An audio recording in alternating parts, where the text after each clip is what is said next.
First off, special thanks to our brethren, the one, the only, the bad guy himself, Mr. Josh Perneda, for making this outstanding symbol, logo, if you will, paying homage to the great Rail Mason, as you see right there, which, something to point out, which Mizzle just point this out before we came on the air.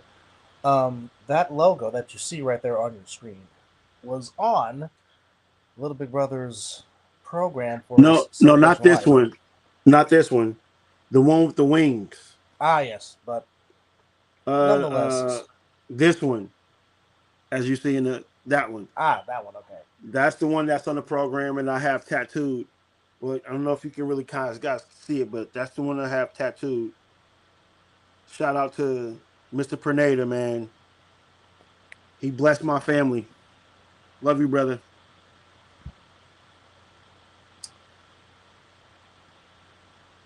Well, Andrew, first off, when you turn the ball over 15 plus times, you can't do that against good Oh, teams. I'm getting this off the overlay. Just give me a second. So Yeah. that's one thing. Um, and plus, Well, Andrew, as you know, tonight, or anybody that's been watching this show for damn near 5.5 years that we've been doing it, this is a shitty night for me. yes, because both of his teams are playing each other. So 2 times a year, Mizzle is just a spectator. Yep. My my point is, and I'm going to make this point very simple. As a Warrior fan, see, I can't speak on this situation because I checked all it's state against my first and team saved as well. hundreds on my car insurance. Okay, but my point is, But first of all, hold on, I'll chime in on this one. Andrew, they don't have Jimmy, they don't have Curry, and 31 viewers at the moment right now. We so appreciate it. And if this hi, is your first time, 32, if this is your first time chiming in, please hit that subscribe button. And also subscribe to our brothers. They work which by hard. by the way, if you haven't yet, please go on Jaffos TV and please watch their broadcast of the Heritage Bowl with the girls' flag football game and the Heritage Bowl game. Also, shout out to the sister, Miss Gilmore. She definitely Love worked you, her tail sis. off. She definitely worked her tail off, and definitely got to get her on the show to talk about what happened in San Diego. And like I said, I'm not gonna say I was jealous, but I was like, damn Oh, I it, was jealous. I was jealous. no, that view that they had from the booth broadcasting. I'm It like, see, it wasn't even a view. I need that in my life. It wasn't Um, even a view. It's just because they was in San Diego. that too, but the view also helped. Um, well, here's the thing. I mean, The Bucks are holding out for the right deal, little brother. yeah, They're trying to find the right deal. And honestly, if you want to be technical, the Warriors have the best deal because they're giving up four first rounds. The one I hate is Moses Moody, Pods, Kaminga, and Draymond Green.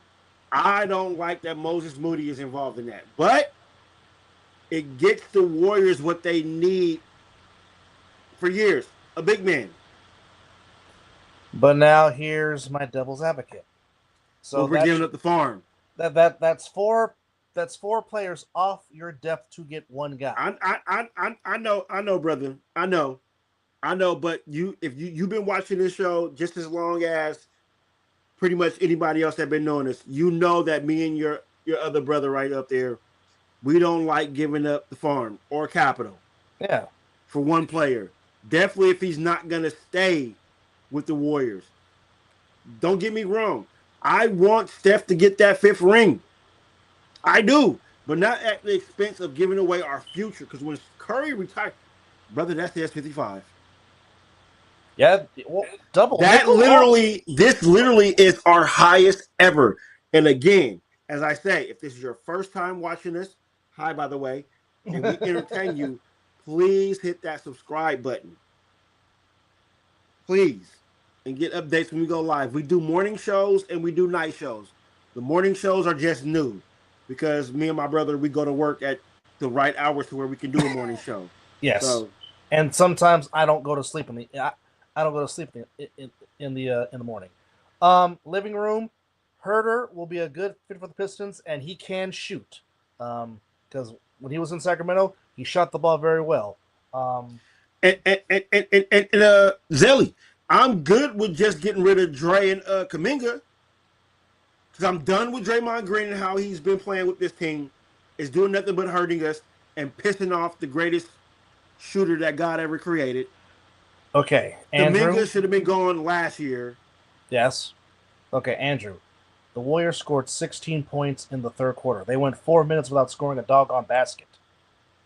Again, when you turn the ball over 18 times, No what has been the Warriors' problem under Steve Kerr? As many great things as Steve Kerr turnovers, has done, he has turnovers. not solved the turnover situation. The Mm-hmm. Warriors keep consistently turning the ball over. If they're 15 and under, they normally win. If it's 15 and over, most Facts. times they lose. And to just chime off you thought the Warriors had a chance? No, not tonight. And I'm not trying to be biased. I'm putting on my actual being a talk show host for this game. The Sixers have way too much power without Curry, Butler, and you basically got Draymond Green running the damn show. There was no chance that the Warriors had a chance to win this game tonight. And the Sixers are not a slouch. They're 28 and 21.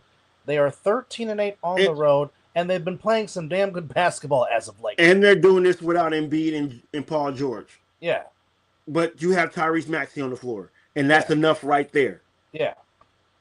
So, and But that's again, not me. This is not me being a Sixer fan and downplaying my other team. This is me just being somebody that's talking sports. The Warriors had no chance tonight. Clearly, what you're seeing right now. okay, they can't win 50 games. They're already halfway to 50. I mean, that doesn't even matter. I mean, they're gonna make the play in unless something else happens and they can get out the play in. But if they don't make it to the playoffs, they will be playing in the play in this year again. Now again, if they add Giannis, we'll see what happens. But I mean, okay, they're only 3 back in the loss column behind Minnesota. So let's not get it twisted, okay? We're not going to give James Harden the attention that he doesn't deserve. I'll just say this: the damn Clippers won that trade, not the Cavs, and I'll leave it at that. Okay, let's not forget the Warriors have gone 6-4 in their last 10 games, which is not bad. Andrew, we're not even at the All-Star break yet. There are still a lot of we are The we are we the are let me make this point. okay We okay. are we are in the dog days of the NBA season right now. Everyone is trying to get to the All-Star break to Yeah, they already refresh in vacation mode. They're to in vacation re mode already. to refresh their batteries. Yeah, they're in Everybody vacation mode right now. everybody knows people don't start caring about the NBA until the Super Bowl is over. Right now, Mm-hmm. right now everybody is focused on Super Bowl 60. Mm-hmm. That's just what it is. The NFL is king from August to February in America. There is Wait. As you continue to say that, but I want to say this, Zelly, brother. That's what I was just about to literally say. I'm like, bro, we didn't been having conversation with Andrew for nearly what 2 years now, as he probably been following us about the Warriors. and his And football team is and his football team is playing in the doggone Super Bowl for crying out loud. Focus on that. Your team could possibly win their doggone 7th Lombardi this upcoming Sunday.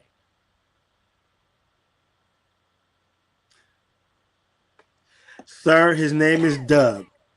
We are his family is the only one that can call him the ball guy. You will not come on this show and call him the ball guy. No, just kidding, man. We appreciate your comment. Well, we'll I see what guess the happens. Warriors need to run all day tomorrow after this. Come, Andrew, is the greatest shooter that God ever created on the floor tonight? No. Is Jimmy Jim, buckets on the floor? no, No. Hey, Brandon. Hey, Brett. Hey, that appreciate was it. no ill feel. No, Appreciate you it. appreciate it. I just want to give you a little shit. You know what I'm saying? That's all. But hey, if this is your first time, please hit that subscribe button. Recommend us to anybody else if you find us entertaining. If you don't find us entertaining, then don't subscribe and don't even recommend us. But I'm pretty sure you're gonna find us entertaining. Anyhow, how Embarrassing, Andrew. The damn Sixers are good. The Warriors are playing with the B squad. Come on, man. Don't let your fandom get that way. Don't let your fandom get that way, man. okay, Just enjoy the season. They are the worst team in the. Do they have 6 to 8 wins? okay. So they're the The Kings are the worst team in the NBA. yeah, they're 12-39, just like the Pelicans. They're 13-39. That's the worst team in the NBA. So the Pacers are 13-38. The Wizards are 13-36, and the Brooklyn Nets are 13-36. Missed to Okay, go this trip. Atlanta Sixers are good. Uh, Excuse me, sir. Just check the record out. They are good. And Embiid has been balling, you know. So they just won their fifth straight game. They came in on a 4-game winning streak. Tyrese Maxey right now is playing at an MVP level. absolutely. And again, I am a Warrior and a Sixer fan. But the rookie had a great game tonight. 25 points. I have that same feeling I had about Tyrese Maxey when the Sixers drafted him. About how I feel about VJ Escombe. Fantastic. Now I would hope the Bucks are throwing Bobby Portis Jr. with that Giannis trade, Hey, but that's just hey, that's just hey, wishful hey, thinking. hey, you ain't lying. I see that's no just lies detected behind that. that's right now. I mean, it's realistically, it's probably going to go to Cooper Flag, but Vegcombe has a say also. I don't know about that. I don't know about that. I don't because VJ has had way more better games than Cooper Flag. I'm not denying that, but because it's you know as well as they're going to slurp the Dookie. You know this. You know this. Fuck Duke. I agree 1,000%. And I hope my Tar Heels destroy them this weekend. Oh, that's this. Oh, Oh, well. it's this weekend, and I'm off. Oh, baby. I will be in my Tar Heel gear for sure. Oh, baby. Oh, baby. But it should come down to Cooper Flag and VJ Escombe because there hasn't been nobody else balling out of control like them two. Okay, I'm gonna say this about this game. I'm not gonna say no more. Sixers are a very good defensive team, and again, when you turn the ball over 18 times, you cannot do that against. Okay, 20 times they turn the ball over. You cannot do that against a good team. You can't. Honey, That is honey. like that is like giving a good baseball team an extra out when you make an error or you walk a batter. You can't do that. Why? Because you Or, always or, or when you have a chance to intercept a good quarterback, when and they you make that drop the mistake, ball and then you drop it, and then they come next. back and torch you for a fucking touchdown. Yes, you That's can't do. what the Yeah, Warriors just did with the Sixers. you can't do that. Philly turned the ball over 12 times. That's why they won 113-94 tonight. But with that, just when the Sixers turn the ball over, they still have a better chance to win because of their offense. The Warriors did not have their main offense out there. No. And as we're having a nice little hello conversation in the chat between are passionate fans of our show. Miss Jody in Living Room. Now, again, it did not help that the Warriors went 4 minutes in the third quarter hitting the side of a barn and only scored 16 points. That's probably why they lost the game. It And happens. what did the Sixers score in that quarter? 26. Yeah, you know. Brandon. Ooh, now given the take that now Boston, excuse me, has the Cavaliers have traded away Darius Garland for James James Harden. Harden. I don't see the Cavs making it that far because that man is a cancer to any team he goes to. And still has the ugliest beard in the NBA. Absolutely. Well, mine ain't looking too shabby right now, so I might be joining the crowd with him. Yours is better looking than his.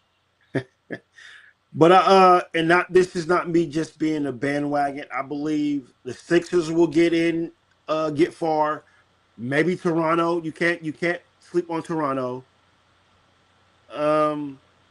Hell, the way it is right now, don't watch how Orlando plays towards the end of the season. They might be that team that can get in there. The Bucks are about to trade Giannis, so you can't count on the Bucks getting there. You Who else is just playing good? you just You know what? I'll say this: the Eastern Conference Finals might be the Sixers and the Pistons. And that's my sleeper team to get in there. I got the Pistons in the Eastern Conference Finals. Point blank, period. I think it might be the Knicks or the Sixers that might play them to get to the finals. I'll say this: the Knicks, number one, they have to play better defensively. Absolutely. That's gotta help. And then on nights that Brunson and Cat are off, someone has to pick up the pace. And lately that's been Anunoby, who's been playing well. Um, Yo, that Laker game, he was out there balling. yeah, Anunoby went off against the Lakers, which, by the way, thank you, New York Knicks. However, um, I mean, you could easily have a Celtics Pistons Eastern Conference Finals. You can easily have a Knicks Yo. Pistons. Don't speak that blasphemy when it comes to the Boston Celtics. I know you can't stand them, but they just got better today getting Nikola Vucevic. That's The big. hell with him. He does not make them Eastern Conference Finals contenders. Now, if Jason Tatum comes back with that, I'll give a boxer's chance they may. Boy, the Sixer fan is coming out of it. But yes, in addition to Darius Garland and a second round pick going to the Inglewood Clippers, the Cavaliers do get James Harden. Why? I don't know. But again, as also Anthony Simons goes to Chicago, and the Celtics get Nikola Vucevic, who's been on the trading deadline for the last about 4 years and finally gets traded. Also, the Bulls and Pistons made a trade. Well, it's a 3-team deal. But Dario Saric and Kevin Huerter go to the Pistons, and a first round That's pick actually good for the Pistons. with the first round swap for the Timberwolves in 2026. And the Bulls get Mike Conley from the Grizzlies, and Jaden Ivey from Detroit goes to Chicago. Also, Hold on.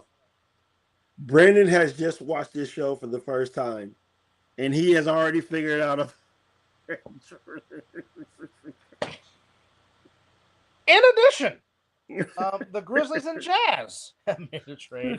So the Grizzlies get Kyle Anderson, Walter Clayton Jr., Taylor Hendricks, George Yang, and 3 future first-round picks. And the Jazz get Jaren Jackson Jr., who's a very good player, John Conker, Jock Landale, and Vince Williams Jr. Also, Duarith goes to the Hawks, and Vit Kreshik goes to the Blazers. Now, again, the big question is who will get Giannis Antetokounmpo. Also, back in early January, your honest opinion. Who you think? Before we move on, who do you think? Do you think he's coming to San Francisco? I would love it, but something tells me somehow, some way. Brandon, you stop it right now. Wait, which one? We got 2 Brandons in here now. The one that just came in. Wait, I'm at a strip club in Cleveland. That was probably part of the package deal, Brandon. He needed escorts to the.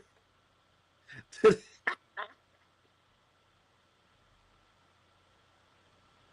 wow. Wow. I mean, this team is what do you expect them to do when they're hurt, Brandon? You lay out.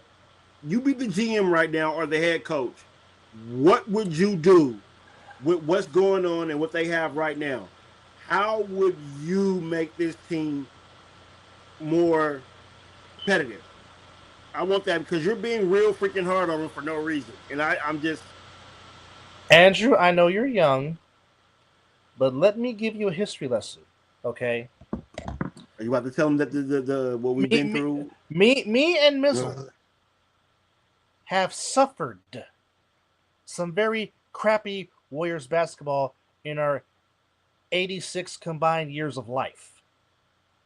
Okay, sprinkling Sleepy Floyd Superman on Mother's Day in '87, sprinkling 2 seasons of Run TMC, sprinkling Chris Webber's rookie season until Wardell got drafted by the Warriors, and that one season that we believe, we have witnessed crappy basketball and crappy draft picks.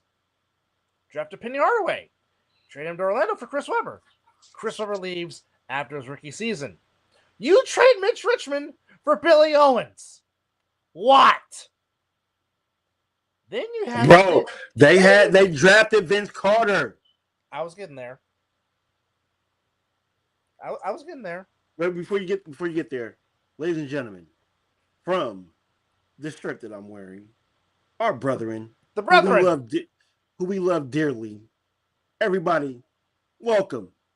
Your favorite bad guy, my bad guy, JP in the building. What's good, brother? And he is just as big. And he is just as big of an asshole as Mizzle is. Oh, I can It's gonna take him a couple more years to catch up to where I'm at. I'm Wade Wilson assholeness. I can get there for sure, especially given the right circumstances. But yes, absolutely. Okay, yes, Brandon. We don't need to talk about Latrell Sprewell chucking PJ and leaving marks on his neck. Hey, that just passed. That anniversary just passed. I believe sometime was it January? Yeah, okay. Yeah. Monte Ellis hurting himself on a moped after getting paid. Okay. I was going to say that kind of piggyback off of what you said. I was going to say that the Warriors were like the Kings there for a little while. Yes, absolutely. Yes. Let me tell you how bad the Warriors were when I was going to their games. So there was one Martin Luther King game that my parents took me to because Martin Luther King's celebration happened to fall on my birthday, which normally meant big crowds at the Coliseum. Yeah, even when they were sucky. Yeah. So my parents are taking me to the game. Well, they took me to the game, and when you go to a Warrior game, you don't expect to sit low. You know what I'm saying? Because it's expensive. Mm-hmm. I expected to go, where we normally sit. We walked through that Coliseum, and we didn't take the extra steps to go to the upper room. We're walking low level, and I'm like, Wait a minute. One of the greatest birthday presents I ever got from my parents, or anything. I mean, I have gotten some greatest gifts in my 43 years of living, but just to go down low. I mean, the Warriors got their ass whooped that game. What's up, man, Jody? How's it going? The Warriors got their ass whooped that day, but this is the experience of my first time, and I think I was nothing but maybe 12 years old when that happened. Okay, Andrew, I'm just going to say this. Your team is playing in the Super Bowl. Focus on that right now. Andrew, they were not going to win tonight. There wasn't. No Steph Curry. And like I said, Draymond Green running the show. Who's a fan of who? Andrew's a fan of who? The Patriots. He's a Warrior fan. And a Patriots. Oh, and the Patriots. And the Patriots, yes. Okay. And they're not winning. Pick one. Warriors or Patriots. He can only pick one. You can't have. You can't be East Coast. You can't be East Coast and West Coast at the same time. You got to pick one. Hey, wait, Doug. JP just came in like little big brother. You really got to pick one. It's either East Coast or West Coast. You can't do both. Can't do both. That little big brother. There it is. Pick a side. And only us three know what we're talking about right now. If he was here tonight, he will be giving Mizzle hell right now. Oh my God. Let me tell you, Warriors is diabolical. The two biggest teams to bandwagon, the Warriors and Patriots. No, I mean the last. Well, I'm sorry. Hey, well, Brandon, right now with this fan base now, yes. But what me and this man went through, we believe here was damn near our final championship. Yes. I promise you. Yes. That was our final. That was for us. That was going to be as good as it got for us as Warrior fans, as adults. Absolutely. So you mean to tell me the Baron Davis highlight of him fucking yamming down on a big white dude? Yes, Mr. Kirilenko, hello. AK-47. Hey, he didn't have bullets that day. Hey, he shot. His clip was jammed. That's the maddest I've ever seen Dirk in my whole life watching him play. That series pissed him off, man. And that was his MVP year. Absolutely, Brandon. Some were talking about, especially for Dirk. I remember some people talking after that loss, like, "Oh, is this going to damage his Hall of Fame legacy?" No, because all he did was just beat LeBron. No, I understand that. I'm just saying, like, because nobody. I was piggybacking off the number one seed. Brandon, we appreciate it. Again, MVP that year. The Mavericks are like. There's no reason why they should. Wait, wasn't they the number one seed? They were the number one seed. Mm-hmm. Not only the Warriors were 8. Not only that, they were the defending Western Conference champions because they played in the finals the year before and lost to Miami. Say that again for the people in the back that didn't hear you. They were the defending Western Conference champions coming into that season in 06-07 against the Warriors. They just played and to top that off, they were up 2-0 on Miami, and then Dwayne Wade turned into Flash and said, "Hop on, boys, I'm carrying you." That was a while. I still have my Steven Jackson jersey from that year. Shaquille O'Neal rode Dwayne Wade's coattails to getting his 4th ring. I have the OG that went like the blue, orange, and white Warriors one. When who was the mascot? God damn it, what was his name? Thunder. When Thunder was the mascot. And wait. No, but who was it? It was Festus Ezeli. No, well, not Festus Ezeli. It was who's the other one? Adonai. He couldn't say it was Thunder. Thunder. Yeah, it was Thunder. Yeah, I have a number 1 Steven Jackson jersey. I wanted to get a Matt Barnes jersey. I was a big fan of Matt Barnes at that time too. Now, let me tell you how my fandom is. I still have the original Latrell Sprewell jersey, the blue with the yellow writing that had Warriors on it. So don't think you're gonna sit here and tell me that I am not a Warrior fan. But I'm not gonna doubt your fandom. Here's my question though. Why? Why I'm a Warrior fan? No. Why you have Latrell Sprewell's jersey? Because Latrell Sprewell was my favorite. Spree for three? Come on now. Sprewell, before the choking, Latrell Sprewell was a damn good Warrior player. I mean,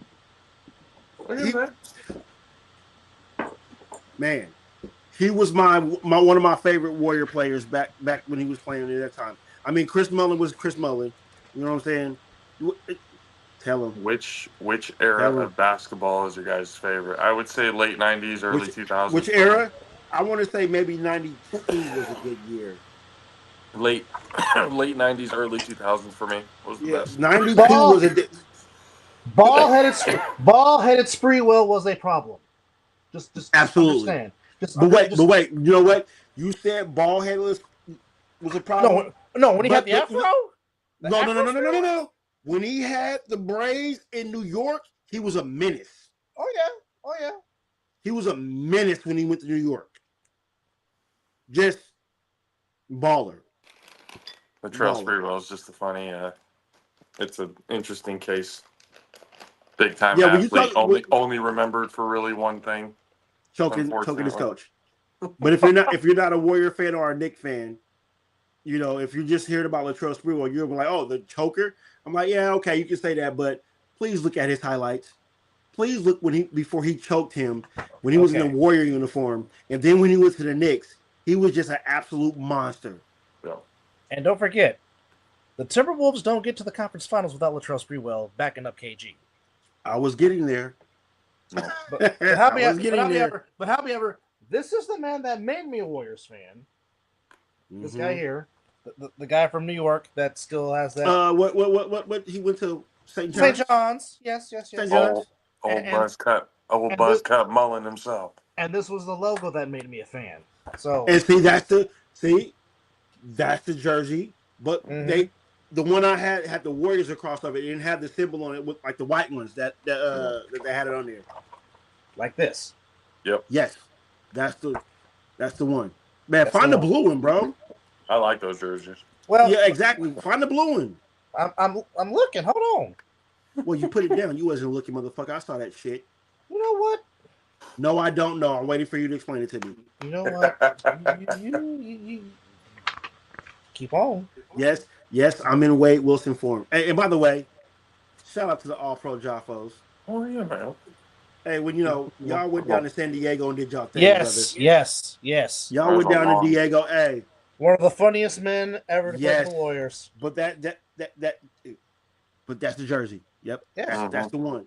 That's the one. Yeah, no, San Diego was man.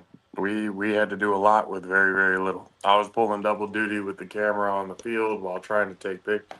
So like, I was trying to tell all the kids because we're getting swamped with messages going, oh, do you have any pictures? Do you have any pictures? Look, we're going to have all the pictures that we have that are good looking, that have all the, they're not blurry. They have actual good pictures. We're going to post all of them. If you want them, you can have them. Just tag us in it when you post it. That's all I ask. You now know what Mr. Ashmore goes through when he be taking. Man, do appreciate that one picture you got of my niece. Yeah. Yeah, appreciate that. I'm just like, man, it's like kids. They're like, we want it now. We want it now. Relax. It takes time. And that's what I was telling them. You got to understand that we're just two of us that went. Zelly, don't start. Actually, you know what? Yes, bring it. I need that passion. Yes. Miss Jody, if you're still watching, your beloved friend is back on. So y'all can get the banter going. Well, we're holding a consistent 14 viewers right now. Appreciate it. What's up, y'all? 15. And like I said, by the way, hit the subscribe button with us, but also subscribe to the All Pro Jaffos, and let's get our brethren. Get them to 500. Get them monetized. Let's go. Seriously. We just passed 14. We just passed 400, and we need to get to 5. And on the video for the boys showcase game is over 600 views, while the girls flag game is over or about to hit 600 views. So nice. Let's go. Nice. Support the young ladies. Yes. Support the young ladies. Absolutely. Hey, the ladies balled out, bro. Oh, absolutely. The girls were balling. Like I know it was a 6-0 game and everything like that, but like if you don't understand football, like that's entertaining. The defensive, it wasn't. I can appreciate a low-scoring game if it's still entertaining.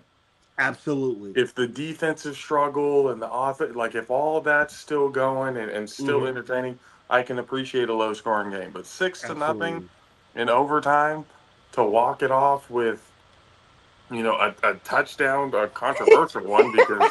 So wait. For those that don't understand, that means that game finished the fourth quarter at 0-0. Zelly, do you have TP for that hole? Damn.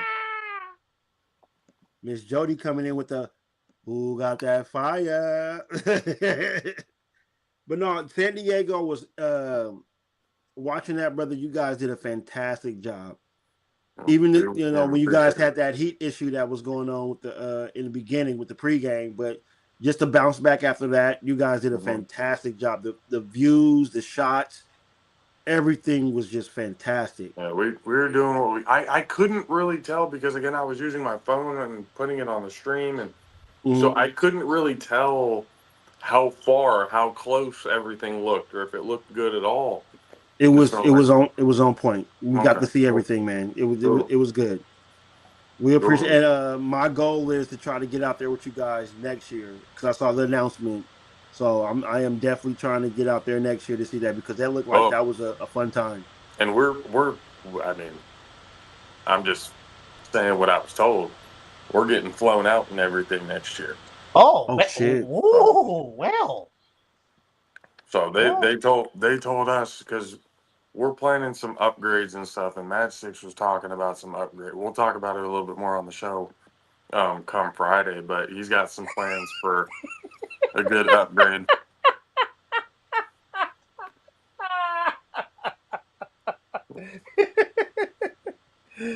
Oh, goodness. As long as you got TP for it.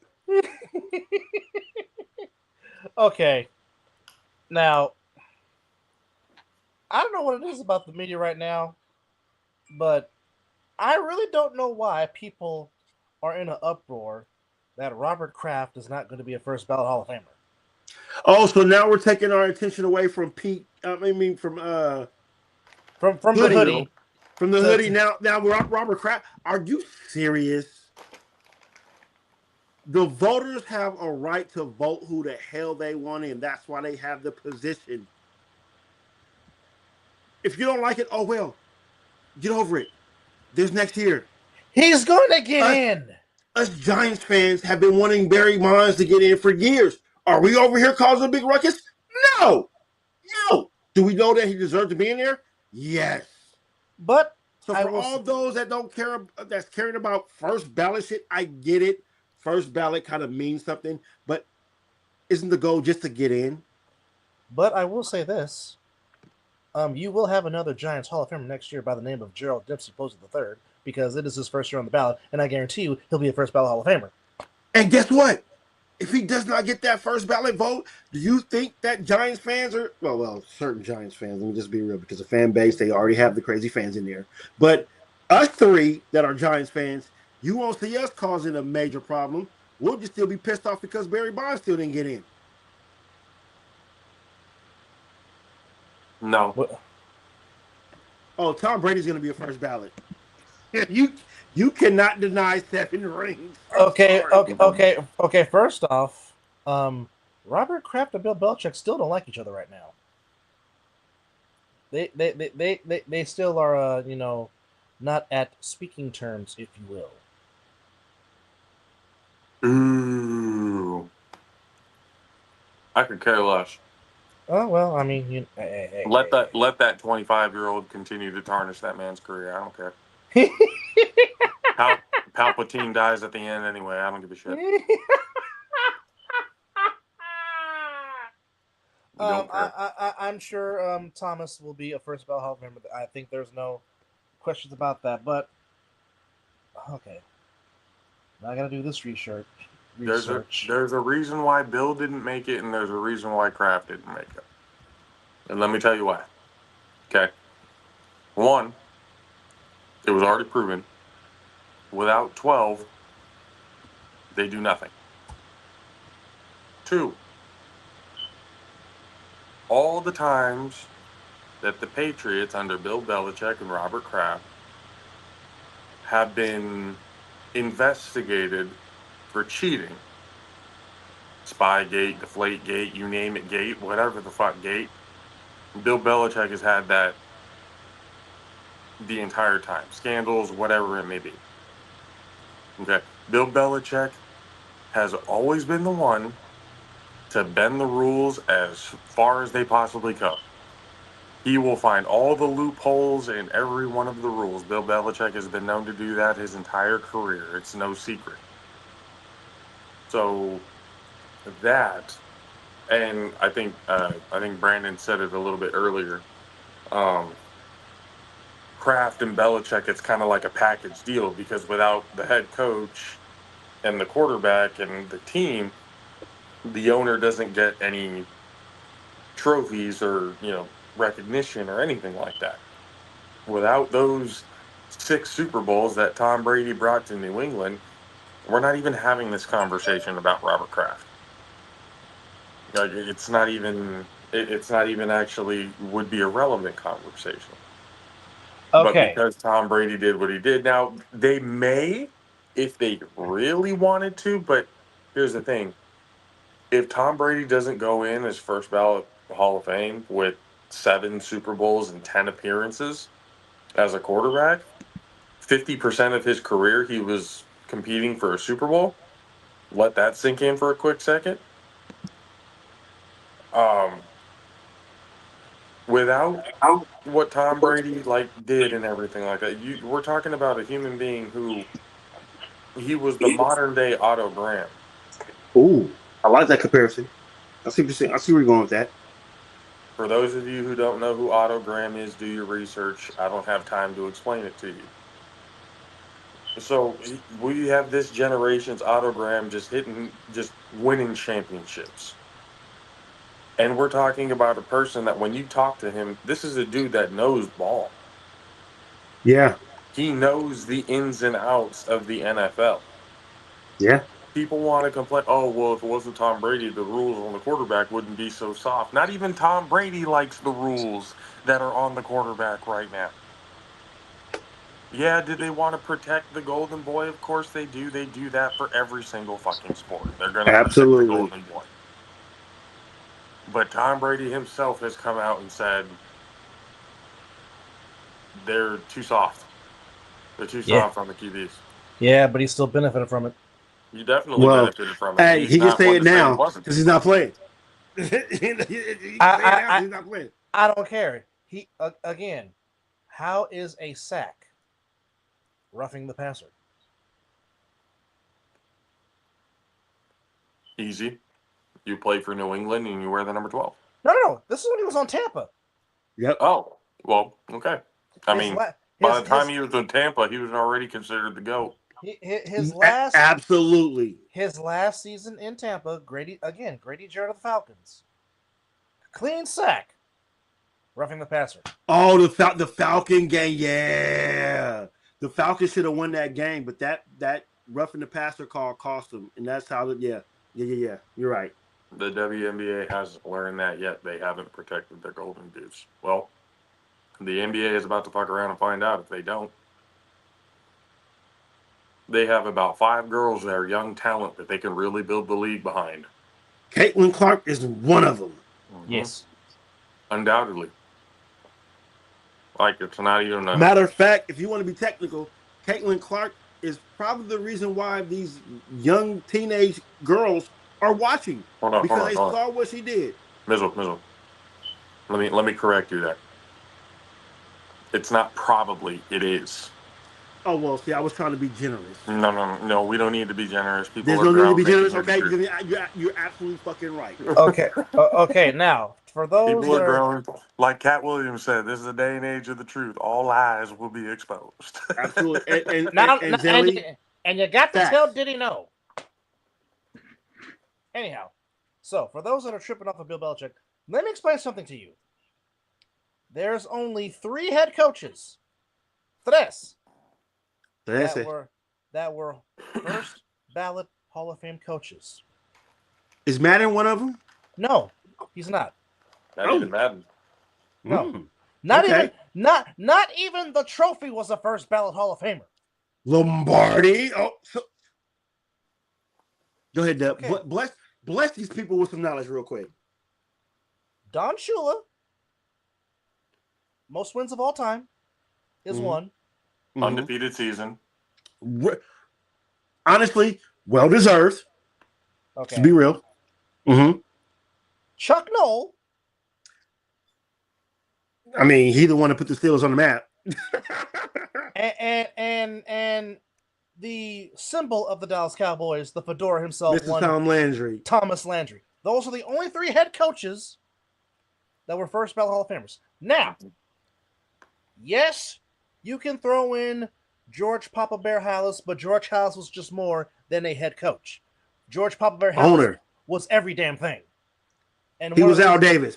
And one of the reasons why the NFL got started was because of George Papa Bear Hallis. But as far as just head coaches, the fedora, yep, Chuck Noll, yep, and Don Shula are your only first ballot head coach Hall of Famers. And you're not gonna sit here and argue with me about them getting in because, I mean, hell, we all know what 3 of those men did. Mm-hmm. That's a combined 8 Super Bowl rings with those 3 men. But wait, Dub, not the 8 Super Bowl rings, but tally up the wins those 3 combined. Okay. Good Lord. Okay. We're not even including the NFL and AFL championships and stuff before the Super Bowl. Absolutely. We're talking just their NFL after the merger. So you add Don Shula's 347 plus Chuck Noll's 209 plus Tom Landry's 270. That's 826 wins. So, it's a different tier. Do those 3 deserve to be first ballot Hall of Famers? You fucking right, they do. Pillars, as we will say. Well, Pillars. also gotta look at it this way. People are, and Zelly's saying people are comparing those 3 individually. You can compare them individually to the hoodie anyway, and they're still better. Yes. Because let me give you another example. How many people came from Bill Belichick's coaching tree that actually was successful? Well, coaching, not players. Within 0. Mm-hmm. 0. His players, yes. Mm-hmm. Because Mike Vrabel right now is in the Super Bowl. And he was winning in Tennessee before he even got to New England. I'm talking straight coaching tree. 0. Like assistants that learned under him and everything else like that. Who was who's the lot? The first coach that took over, not the first coach, but the Texans coach that came from New England. What's his name? Coach. Bill O'Brien? Yes. Maybe one. Okay. Brian Saban in college, not in the NFL. Yeah. Who in the NFL? Okay. Yeah. Okay. I would say who you said, Dub. That's about one. I'll give him one. Okay. Bill Belichick came from the Bill Parcells tree. Mm-hmm. Absolutely. The tough the tough era. Okay. Bill Belichick is the only coach from the Bill Parcells tree that has won a Super Bowl. Charlie Weiss sucked at Notre Dame. Yep. Romeo Crennel only had one good season with the Browns. Absolutely. Bill O'Brien couldn't win in the second round of the playoffs with the Houston Texans. But he was getting there. Got shipped off to college because the Texans just said wasn't successful. So okay. With that said, you say every time, Mizzle, what's the goal? Oh, you already know how I say. It's to win the whole goddamn thing. Mm-hmm. And if you don't win the whole goddamn thing, then you can't say shit to me. Okay. Bill Walsh coaching tree. Mike Shanahan got 2 rings. Mike Holmgren got 1 ring, went to 3 Super Bowls as a head coach. Okay? From that tree, even though we talk crap about him, Kyle has been to 2, lost 3.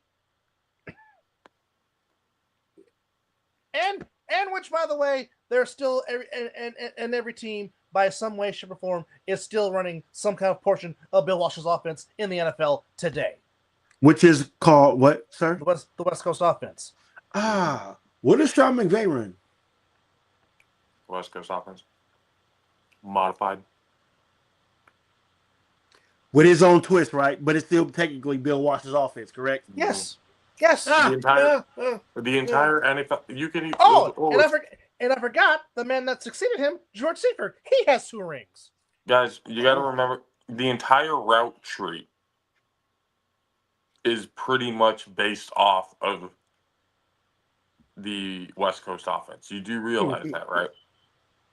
Oh, well, are you talking to the people or are you talking to us? The people. Oh, okay. I'm going to say good. I know you guys know. I'm just letting the people know. Slant route, all that other kind of stuff, all the shit that the modern day NFL that you The see is slow still go route. West Coast offense. It's just modified and tweaked to allow the option run to be put into it as well. Because guess what? The NFL is a copycat league. Oh yes. Oh yes. But again, what the fuck? I don't. What do we know? You have yet to find an offensive system better than the West Coast offense. It won't be. It won't. So, I mean, but again, as we say, and there's a shirt in both of our shops, merch shops. what do we know? What the fuck do we know? Not a damn thing. Not a damn thing. Now, I just love talking sports with my brothers. now, I will say this: Larry Fitzgerald, he'll be a first ballot on Thursday. And if they do not put him in as a first ballot Hall of Famer, that's a problem. That man stuck it out with one franchise and did nothing but ball. Even with shitty quarterbacks. Yes. Yes. So. Shitty quarterbacks up until Kurt Warner got there. Oh, well, Kurt Warner got there. That's when everything just got in place. It sucks they didn't get the Super Bowl, but Larry Fitzgerald played his ass off his whole fucking career. If Ben Roethlisberger doesn't make that hell of a throw with Santonio Holmes' toe drag swag. So since we're talking about that, what was better, the throw or the catch? Oh God. The catch. What? It's a combination of both because Ben has said many times, I cannot. He can't make it again. So can we just sit here and say that was a masterpiece play? Yeah. Between two people, Ben Roethlisberger and Santonio Holmes. Yep. But I'm gonna have to agree with JP because for him to catch that and still get them two toes in. I mean, the throw was hard to make, but quarterbacks make those pretty much often. But to make that catch in the back of the corner of the end zone and still have the possession to do this and still have your two toes not hitting the white chalk, that's fantastic. Okay. Guarantee there will be two first ballots. We just talked about Larry Fitzgerald. The other one's going to be Drew Brees. Yeah, if Drew Brees doesn't make first ballot Hall of Fame, that's dumb as shit. He's the only quarterback to ever have multiple 5,000-yard seasons. Correct. JP, say that for the people in the back that didn't hear you. Repeat that one more time. Yeah, that same 5'9" Drew Brees that have been tearing up the league forever. Yeah, he's the only quarterback ever of all time to have multiple 5,000-yard seasons. And do you know how I know about Drew Brees? Because he used to torch my team twice a year before he went to New Orleans. Mm-hmm. And the Miami Dolphins are probably still kicking themselves in the nuts for not taking a chance on him. The Saints did. Mm-hmm. And guess what? Hell did freeze over, and the Saints won a damn Super Bowl. Mm-hmm. By beating their native son, Peyton Manning, to make it come full circle. Oh, a Manning. Go figure. Mr. JP, sir, are you having sunflower seeds right now? Mm-hmm. Oh, I know that way that people have sunflower seeds in their mouth. He's making me want to go bust up my back. He's making me want to go bust up my back. But my question is, are they Davids? What? Yes. Oh, and the ranch flavor? Let's go, baby. Let's go. Yes, sir. I'm not a rookie. I know what I'm doing. Miss Jody, no, I did not see anything about interesting. Hey, the hell about Keith Kingsbury? Okay, now I am going to be a homer for a minute. Because first off, okay, have any of those coaches won a Super Bowl? Who? As a head coach. Let's see. Oh, sorry. Bill O'Brien, Josh McDaniels, Roman Cornell, Brian Flores, Matt Patricia, The fact Joe that you Judge, think Eric Josh McGinney, McDaniels is a Brian successful head Dable. coach. Oh my God. Hey, let me say this. The only successful one out of you named out of here is Bill O'Brien. And we're Matt talking about Patricia. head coaches, Zelly. We're not talking about coordinators. Matt Patricia. The fact that They if tried to I'm, get rid of him in Detroit a long time ago. yeah, The only thing I will say is Brian Flores could be that, but he got screwed. The Dolphins, because you know why? We're gonna. I think we talked about this a few episodes ago. The reason why Brian Flores is not a coach right now because he stood up to his owner. Because the owner said we need you to start losing games, and the pride of that man said, "I'm not doing it."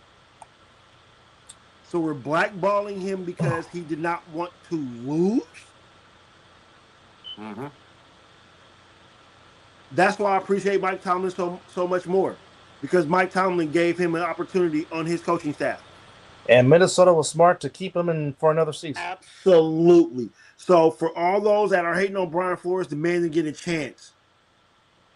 Yep. Because he said, no, I am not going to go in that locker room and tell these prideful men to start losing so we can get a better position in the draft. Get the fuck out of here.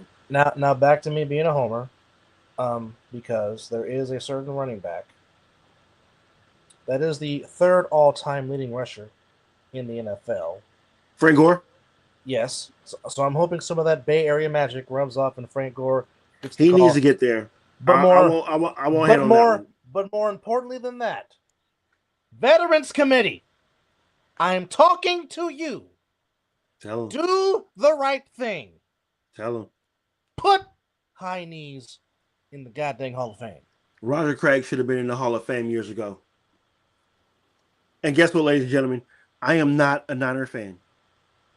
I hate that organization with a passion. Me and my brother at the lower one, Mr. JP, we have an understanding when it comes to our teams. We love each other, but we talk about our teams. But at the end of the day, hey, what is it, JP? Fuck your team. Fuck your team. Love you, but fuck your team. Well, just now, there's some. There's been things about now. We just talked about there's going to be 9 international games. One is going down under to Melbourne, Australia this year. Down under, yes, Melbourne. Which it will be two West Coast teams. Oh, nice. Because that's a long So, other than that, hold on, let's go there. And we also have that they announced that the NFL will be back at Azteca. Yes, as they will be going back to Mexico next year. Which you know what? I love football in Mexico. I'm sorry, soccer and football. It's fantastic. Which the rumor is, the Niners might be the home team for one of those games in Mexico City. Ooh, let that be the Niners and Raiders. Put the Niners and Raiders in Mexico. There's a rumor that it might be that game, which would suck. Yes, it would suck because we can't go to. Do you want there to be a riot in Mexico? Well, it will be. It's going to be a riot in Santa Clara. Either way it goes. At least put it in Mexico. Do you know that they will make? You know how much money Mexico and the NFL will make? You put the Raiders and Niners in Mexico. Mucho pesos. Dinero. Yes, mucho peso dinero. All that. All of that. Because guess what? When the Raiders and Niners were playing in the preseason, guess who made the most money in preseason? Because nobody cares about preseason, right? But it seems our two fan bases care about it when the shit don't fucking count. Yeah. But you put those two franchises together in Mexico, they're going to get paid. And put that shit on Monday night. Not to mention, those two teams are very popular in Mexico. Doesn't that stadium hold over like 90,000 people or something? 100. 100. Over 100. You put the Niners and Raiders in that stadium, and I guarantee you it's standing room only. Oh yeah.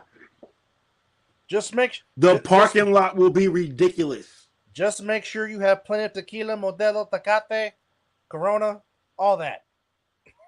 As my brother would call it, piss water.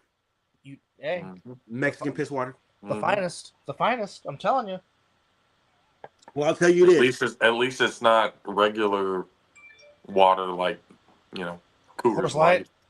Light Well, I'll say this: or Bud the Light. the Corona tastes better in Mexico than in the States. Mm. It just for some odd reason, I don't know why, but I've been to Mexico multiple times and I've had a Corona in Mexico. It just tastes better. Because you're getting it from the source. Okay, in So college, wait. What? So in college, who's his coaching tree? Who's saving his coaching tree? I know Kirby Smart's one of them. The head coach at Ole Miss. Are we talking college or NFL? College. We should just ignore Zelly for the next 10 minutes. He's on So timeout. we're focusing on college when we're talking about NFL. Is that what we're doing? As they should. As they should, because again, unless they're going to pay him more and give an extra bye week. Yes. Deny that shit. Yes. Deny that shit. If I'm not getting 2 bye weeks, screw you and your 18 games, because you're already making us play on Thursday. You're already making us play on Black Friday, Saturday. Yeah. So Sunday and Monday. So you want these 18 games? Give us an extra bye week. And I'll tell you what, the one season that they did it in 1993, guess what? It actually worked out pretty well. But again, I'm not Roger.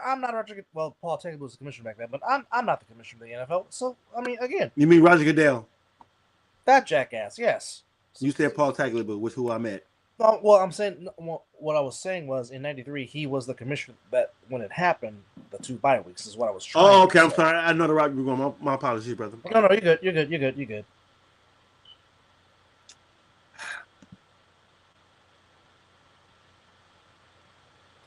Okay, Zelly, take the elephant out your mouth, because I know you're a Bama fan. Well, you should have said the trunk. You said the trunk. Get the trunk out your mouth. No. The full-on elephant. He's taking it from both ends. Oh my God, JP went there with that shit. Goddamn, brother. But as you were, Dub. I can't top that. JP just dropped the mic. I can't top that. Right. So we just gonna put this right here, and we just gonna laugh it out. Love you, Zelly. like Miss Jody. How am I gonna count? Do what you want. Do what you want. This show has literally turned into an open forum show, so do what you please. I feel like I just did, but go ahead. Well, you wholeheartedly did for 100%. And as Zelly, what coach tree is better? This isn't because I'm a Bama fan.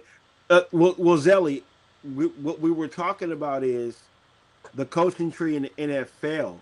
We wasn't reaching out to college because guess what? There isn't a certain thing as a college tree because they move so much. You can't literally say that the college ranks have a college tree. It's not. But and prime example, Lane Kiffin. Or Lance. Or Lance. Oh, excuse me. Well, Al Davis called him Lance, yes. But there's no loyalty in college sports. Period. No. Let me tell you this. Let me tell you about my coach who left a good situation in Florida State to go to fucking Texas A&M. And didn't do a damn thing. Absolutely. There's no fucking loyalty. Should have known better than to go to College Station. Nothing ever happens. Nothing good ever happens in College Station. Yes, I was waiting on it. That's why I said it. Thank you, brother. You're gonna go to where all the University of Texas rejects go and expect to be fucking successful? Like, come on now. There's that old saying. It's like, put it up. What's the only difference? What's the difference between a UT student and an A&M student? Oh, yeah. I'm ready for this. Only one of them got accepted to UT. Damn. So, I'm not worried about that at all. As soon as he went there, I was like, oh yeah, he's not going to do shit. This one's about to be out. That's a lot of passion. That's years and years of passion. Okay, Well, A&M and Oklahoma can both choke on one. first off, Kelly Wilson. First of all, we would have to talk to you off camera. Yeah, I don't know you. See, JP is a family member. He is not a guest. Matter of fact, this show is part. Look. This is his stuff. So yeah, it doesn't. We would have to talk to you first. I'm sorry. Hey, and yo, what's happening? Please subscribe if you find this entertaining, and well, also subscribe to the All Pro Jaffa. basically what we're trying to say is we gotta go through a screening first because We've had somebody come on this show that we did not screen. Yeah. And I was not ready to put that episode live. Kelly, are you going to the game, or do you actually live in Seattle? Which, by the way, we do love. Which, by the way, the North Pacific Northwest is a very beautiful area. Oh, the Emerald City is fantastic. Fuck the sea chickens. Hey, I don't disagree with that, but still a beautiful city. Zelly, you're laughing, but we tried to be open and let somebody we never met on our show. Yeah. And it totally went fucking left. Yes. Hence, an episode did not get uploaded, and we had to make the other episode we did that number. Yeah. We've had many rude people come on our show, and we just want to be professional. We just want people that talk sports and maybe make us laugh every once in a while. That sounds like a damn good. That sounds like a damn good time, Kelly. I hope both your teams lose. Oh, you know what? Not the Warriors. That's for damn sure. As long as he don't touch the Sixers or the Warriors, I don't give a damn where he goes. Oh, because whoever gets I think he's actually moving from Kaiser to Sutter. You said he went to Kaiser to. Yeah, I think he's moving from Kaiser to Sutter. The health plan it needs to upgrade. I mean. Well, no, he's downgrading because. I mean the season he's having at Kaiser. It's a. You have to find biased because I work for Kaiser. I'm just being biased because I work for Kaiser. He might as well try Dignity Health for crying out loud. Matter of fact, there's a Dignity Health that's right behind back of my house. Sometimes you need a change of scenery. And when he signed this year with Sutter, it was just one of those things that was just dipping his toe in the pool. And kind of trying to figure things out. Now, at the end of the season, we'll see what hospital that he signs with next time. But, I mean, Kelly Wilson, hit me at Mizzle213@gmail.com. Hit me with an email or just find me on Facebook. This from my Facebook page. B just said, as long as it's not North Bay.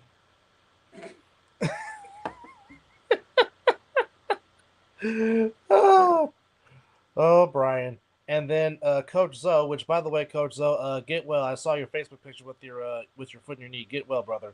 And he also said, Lake Show fool, we are getting him and his sorry brother. So, hey, fuck the Lake Show. Don't be coming on this damn show talking about the goddamn Lakers. We don't do that around these parts. But shout out to Coach Zoe Thomas, of course, is the son of legendary Raider. Is there a way to send one of our like a private message? I don't want to give my shit all out. Damn, I can't even reach out to him. Just tell him to reach out to your the Instagram, like the socials or the Mizzle and Dub socials or something like that. Yeah. Oh yeah. If you have Instagram, reach out to the Mizzle and Dub show. And then we can have a private chat through there. But there is a way you have to type it in. So, with that said, it is Mizzle underscore. I think I switched it. Oh, it's still that way? No, it's still underscore. Okay. So, listen to the light bright. He knows more. Well, I'm just gonna just do it like this. So here is the Instagram page. I made JP Miller. Oh, what's happening, brother? Oh shit! Who's up in the building? Going on. The comedy hour has once again restarted. Baker Mayfield fucked y'all again.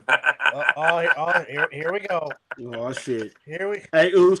Hey, miss you, Big Oos. Okay, Kelly. This is the Instagram page. Type it in just like that. There And it for is. and for others that want to follow the Instagram page, there you go. Hey, you know what? You know what? Honestly, I really don't care about the Instagram page. I just care about you guys subscribing to us on YouTube. We need to get that going up, as well as our brother in his platform, All Pro Or Joffos. Jaffos TV. Go hit it. Exactly. A lot of As good well stuff. as you see our brothers on the show, we are guests on their platform as well. This is a family Mm-hmm. thing. Matter of fact, let me see Um, if I can find it. Let me see if I even can the find it real quick. even though Mrs. Allen has denied that, that is the big rumor going on with the Seahawks possibly selling the team after the Super Bowl, which As you see, this is a family thing. Wow. Just throw it out there. You see what I'm saying? Mm-hmm. And that shirt is in both of our merch shops. The Yep. Mizzle and Dub Show, Family Joffos show. TV. The family Zelly, stop it. is a little.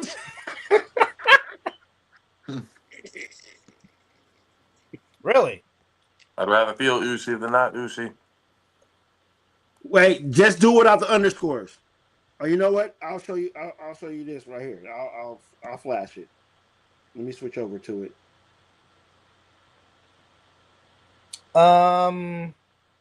I thought the Trailblazers already sold. If that's my Who's that? Let me get back to the comments. Who was trying to join us? It With was Kelly. Kelly. Kelly. All right, check this out. If you can see it, this is what our IG tag is. Okay, Oh, it Brian, was all stop. one. Okay, Brian, stop. Okay, Brian, you beat the Nets. You played nobody tonight. Stop it. No, I'm Is you kidding. talking about the Lakers? Yeah. Luckily, it's on my Facebook page where you can't see it. Is that your king? Really? Really? Really? Oh, Brian, just you know what? I'm gonna tell you the same thing that I told our brethren earlier when he sent something to me. I'm gonna need you to plug your phone in wherever it's at to charge. I need you to walk away from your phone, find the closest wall, and stare at that motherfucker for about 10 minutes because you're in timeout. Nobody cares about the Lakers on here. Nobody cares. Mm-hmm. all right, Kelly. We just got your alert on the Instagram page.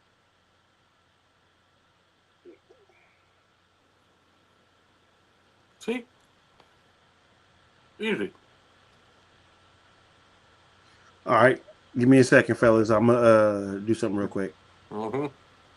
So, JP and Dub, hold it down for a second. Gotcha. so here's my problem, and I'm really trying to understand this.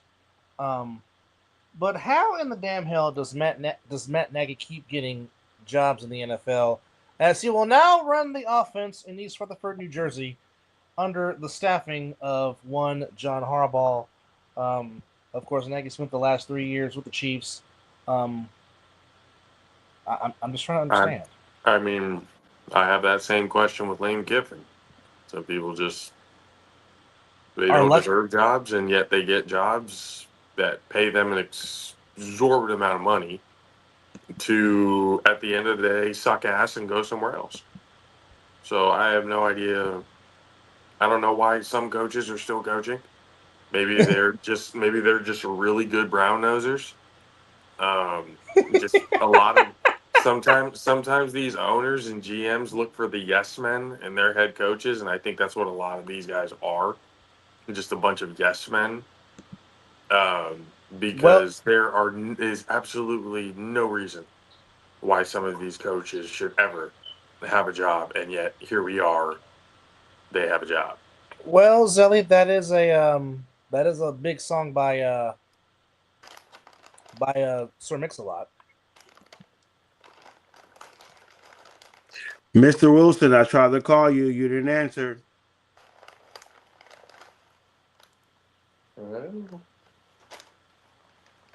I mean, we would definitely love to have outside guests join our show. Okay.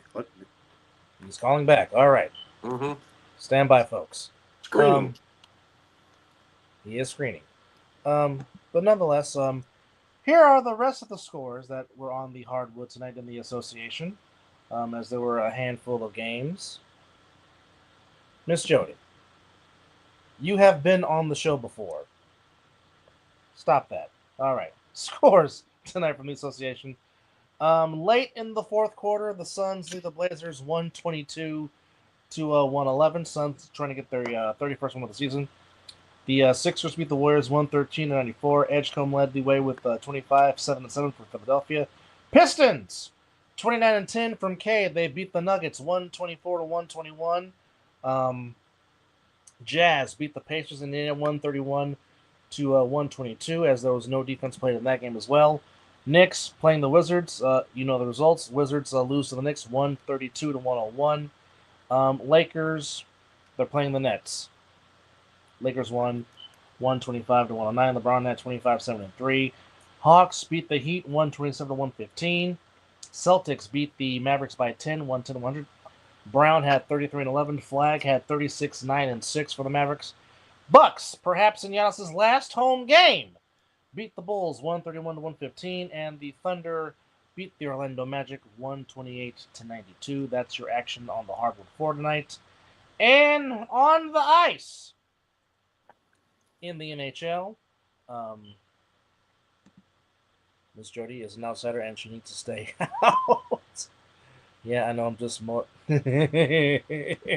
All right, ladies and gentlemen, Kelly is an official person. He's gonna send me his number. I'm gonna send him the invite, and we're gonna get him on. And the hardest working man in sports, ladies and gentlemen. Oh my God, I cannot wait till we get back to freaking fucking Las Vegas to do something with Mel. It'll be fun time. On the ice tonight, Blue Jackets shut out the Devils 3-0.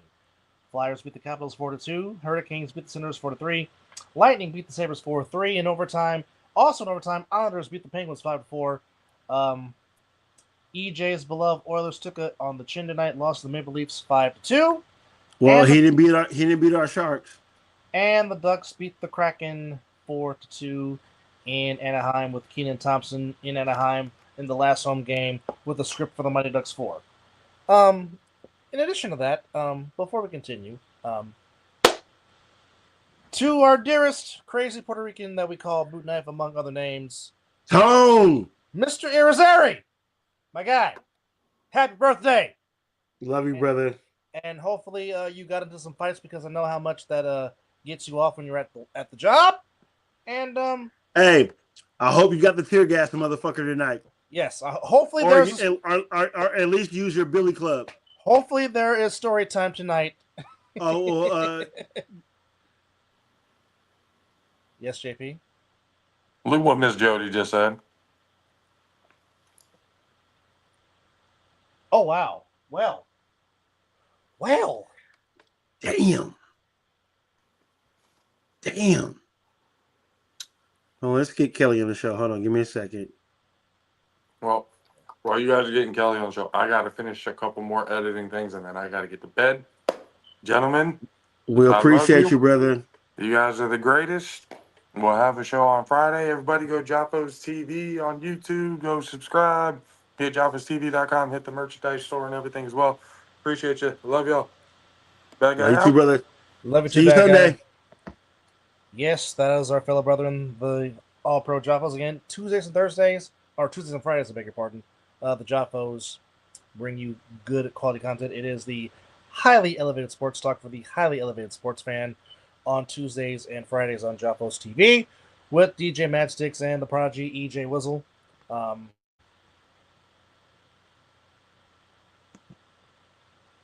Oos, you stop it right now.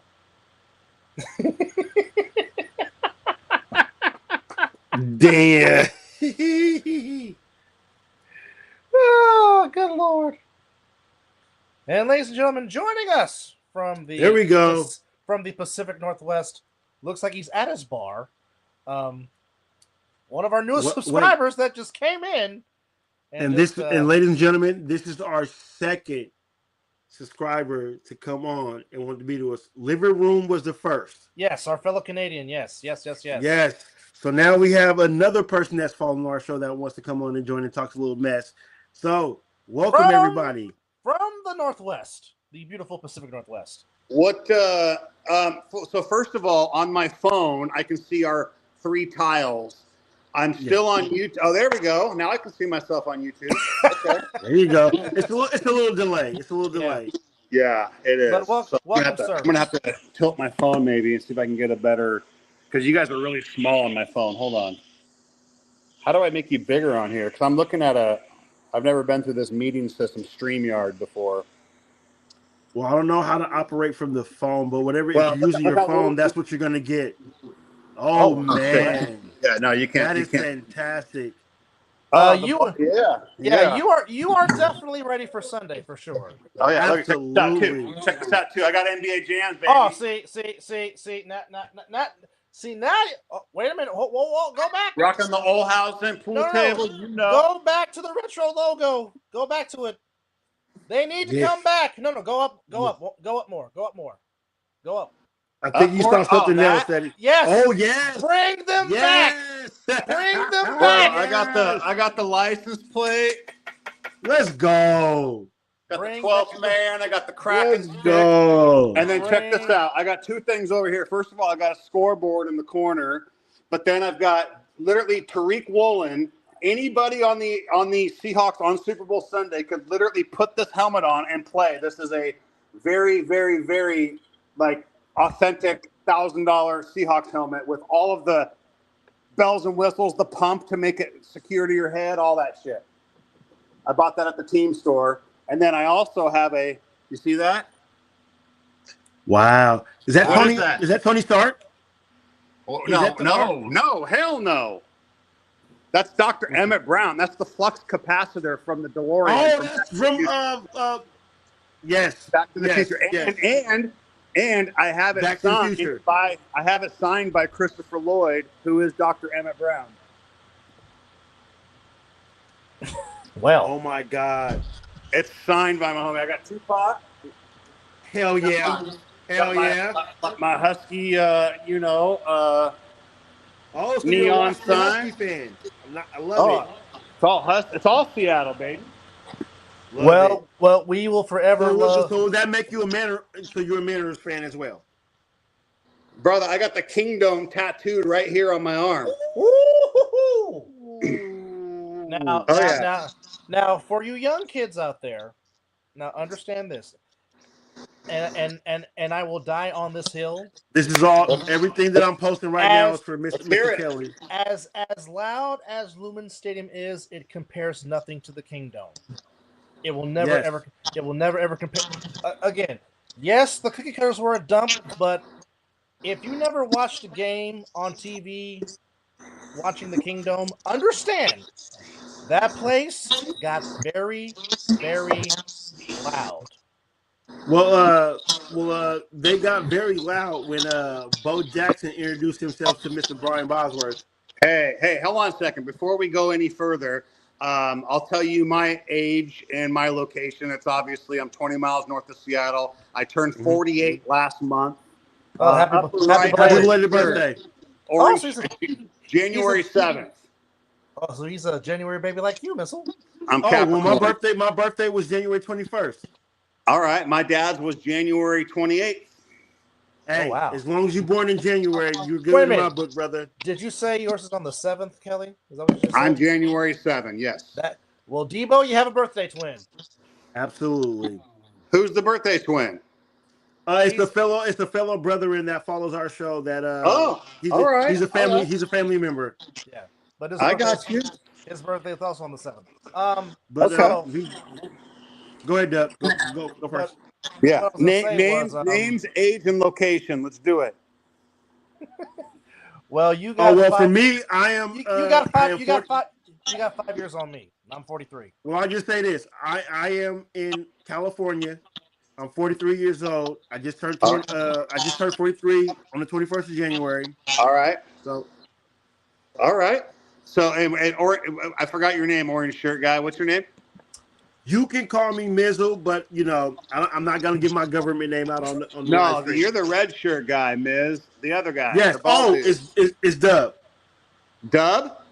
Yes. As in sitting on dubs. Yes, DUB. Well, Wow. both of his last name and his first name and last name are both AA, so we just call him Dub. It's short for AA, paying homage to the great Arn Anderson, but that's a whole other All story. right. Well, I've also been dubbed for about 30 years, maybe longer. Oh, because my last name is Wilson with a W.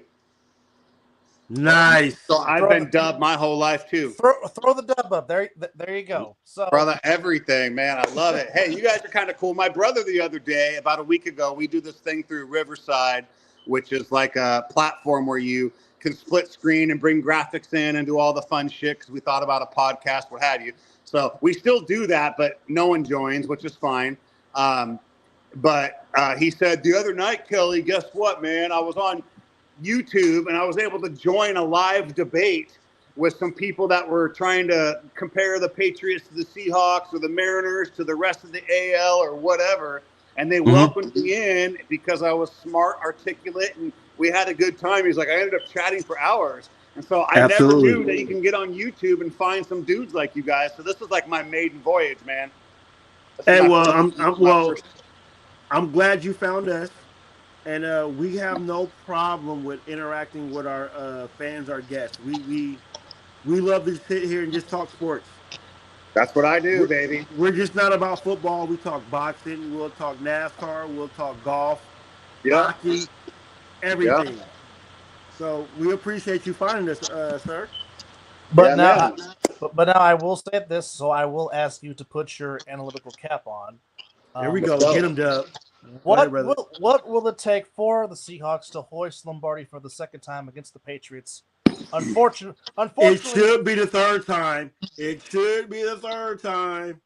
I was going to go there, but yes. I'm going there because they should have ran Marshawn Lynch. I don't care what nobody say. Hey, I'm going there. I just watched the NFL Network's re-rack of that Super Bowl 49 about 2 hours ago. Here's my answer. So, I don't know if you want to go back to the 05 Seahawks Steelers, so we won't have to. The platform is yours. You go ahead. We're gonna bump it up to us versus the Broncos, Super Bowl 48. Going into that game, this is no joke. This isn't hyperbole. This isn't nonsense.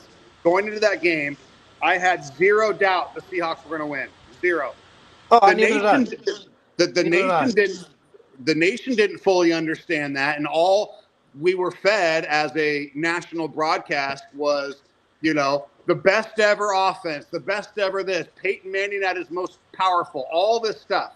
I knew for a chance, zero chance that the Broncos were going to win. However, I do concede they did a lot of stuff better than we did, right? They had Peyton Manning.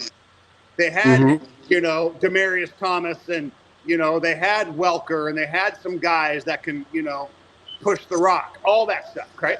So we win, whatever. That's not the point. The next point is the next Super Bowl was Brady, the one that we lost, the Marshawn play. And there was a lot of stuff that the Patriots held over us as far as quarterback, check, coach, check.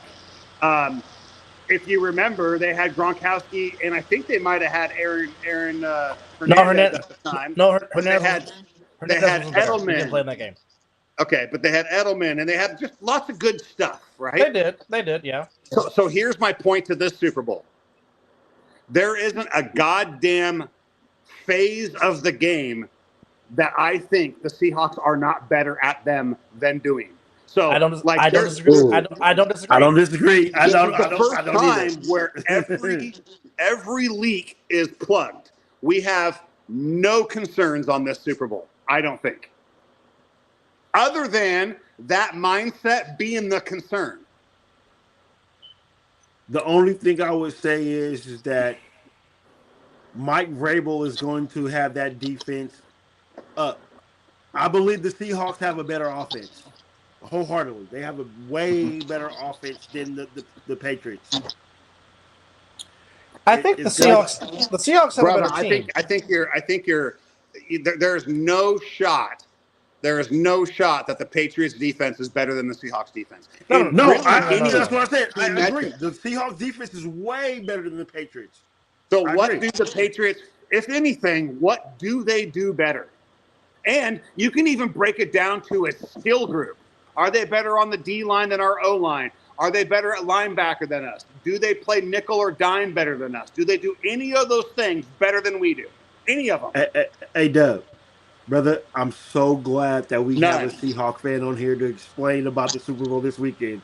Because I didn't think we were going to have I really wanted a Seahawk fan to come and talk about them in the Super Bowl. Because you know what, brother? I am a diehard Raider fan, and we're taking your OC. So for you to be on here right now, that's fantastic. Brother. Oh, he's showing what's that he got? Oh, here we go. You must have a logo somewhere. I chose no logos for my sports teams, but this is 50 hours, 50 hours. My whole arm is done. So I don't know if you can. No, we can see pretty good. Hold on. You know the tow truck? Yes. You know that tow truck? It looks certain familiar. I can't put two to six Pike together. Place Market, the Kingdom. Oh, is that where they throw the fish on the market? Yes. And guess what? I had to put the clock on there. See that clock? Yeah. That clock really exists, and on my arm, it is stopped at 4:03 p.m. Do you know why? Explain to us before. That was the exact minute that Tupac died. Oh, that's right. 4:03 p.m. That's right. So I put it on my arm because that is my favorite human outside of my father and my son that has ever walked this earth is Tupac. Period. End of story. My children have been raised on his beliefs and principles and manners and all of that shit. Yes. So, hey, Dub, I might have to crown him next to living room super fan. What's that? No, we have you are the second person that we brought live that we just met for the first time. It's the guy that called Living Room. He's up in Canada. Okay. He's one of our biggest supporters. But basically, you just came in just like how he came in. So, super fan. Hey, no offense to you two gentlemen, but I'm not a fan. I just found you, and now I'm going to become fans of you guys just by talking with you. But I was just speaking to existence. You know, I never seen or heard of you guys other than I saw you guys live. I'm like, I'm going to fuck with these guys. That was it. But I'm glad I did. Absolutely. Now look at living room. Now look at living room. Be humble. How humble of living room. Fair enough. I'm not going to take your shine. Living room. Your humbleness is just too much right now, my brother. Now, the only thing I wish is I do wish that the Seahawks let's bust out with the Steve Largent jerseys for Super Bowl Sunday because I wanted them to go old school. I do love those jerseys. There he goes. Oh boy! Yes. Oh, he's got the boss. Baby. Let's go, baby. He bust out the boss one. I'm just gonna say this.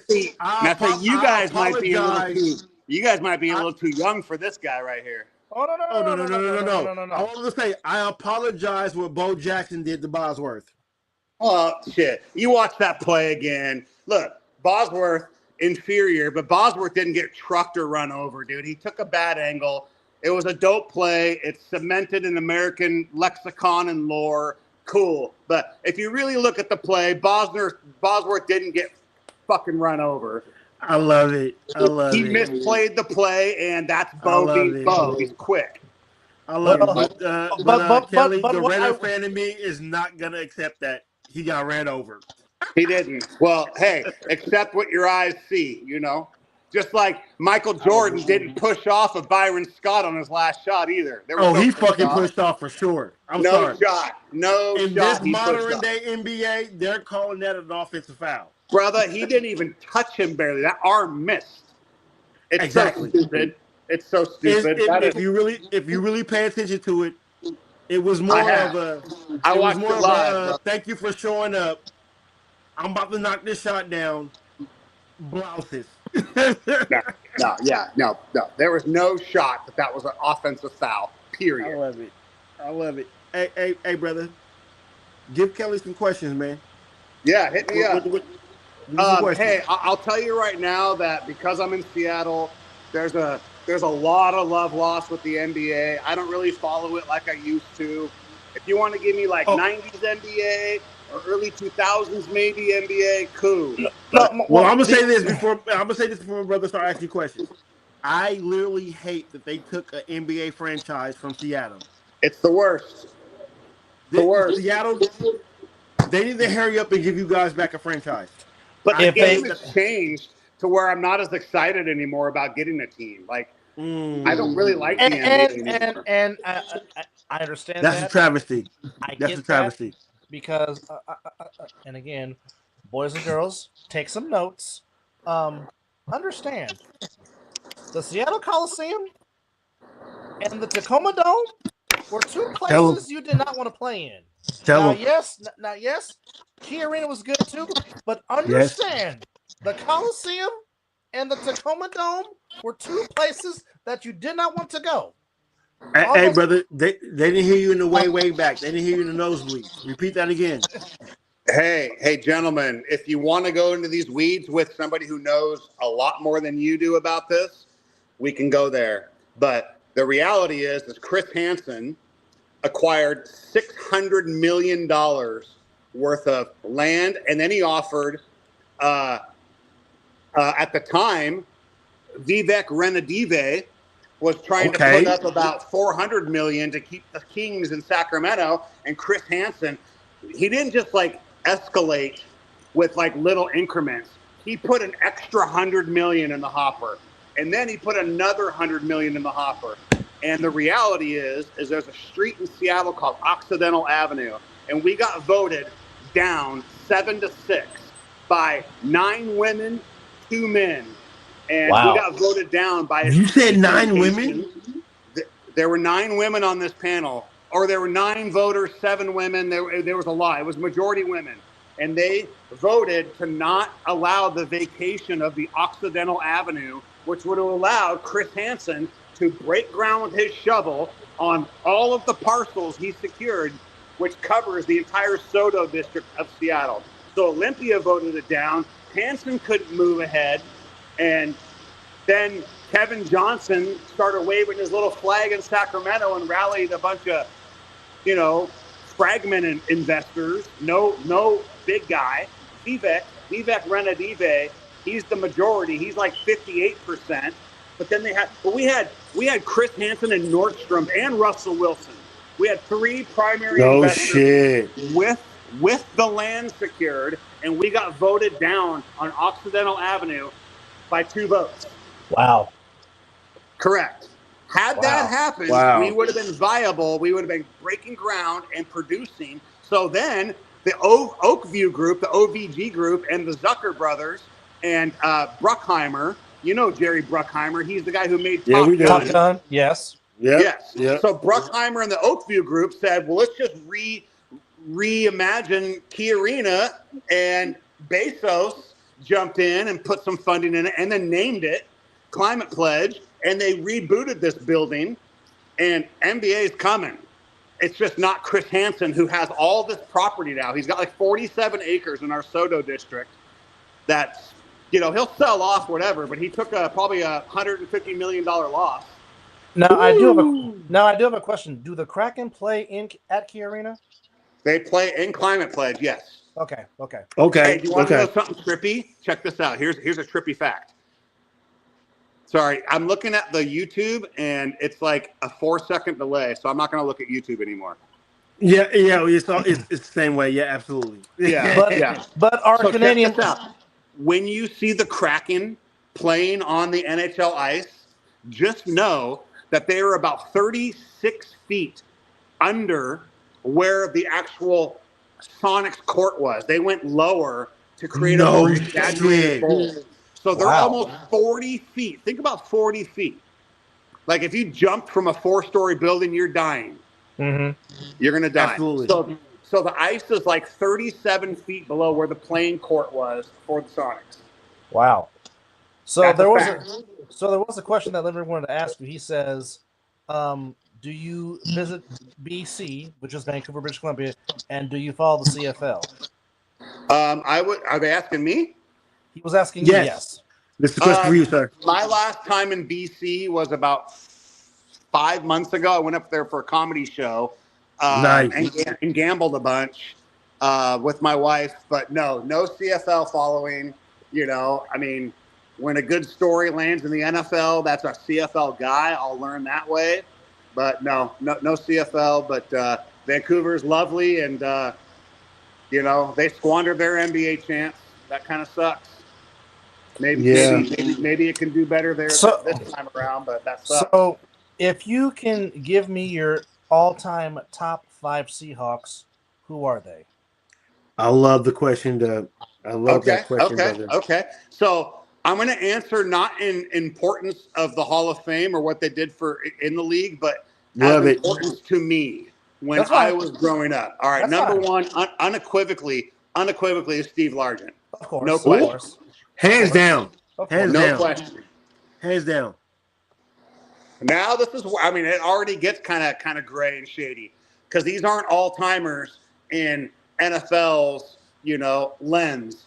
But there's going to be some Hall of Famers here, no question.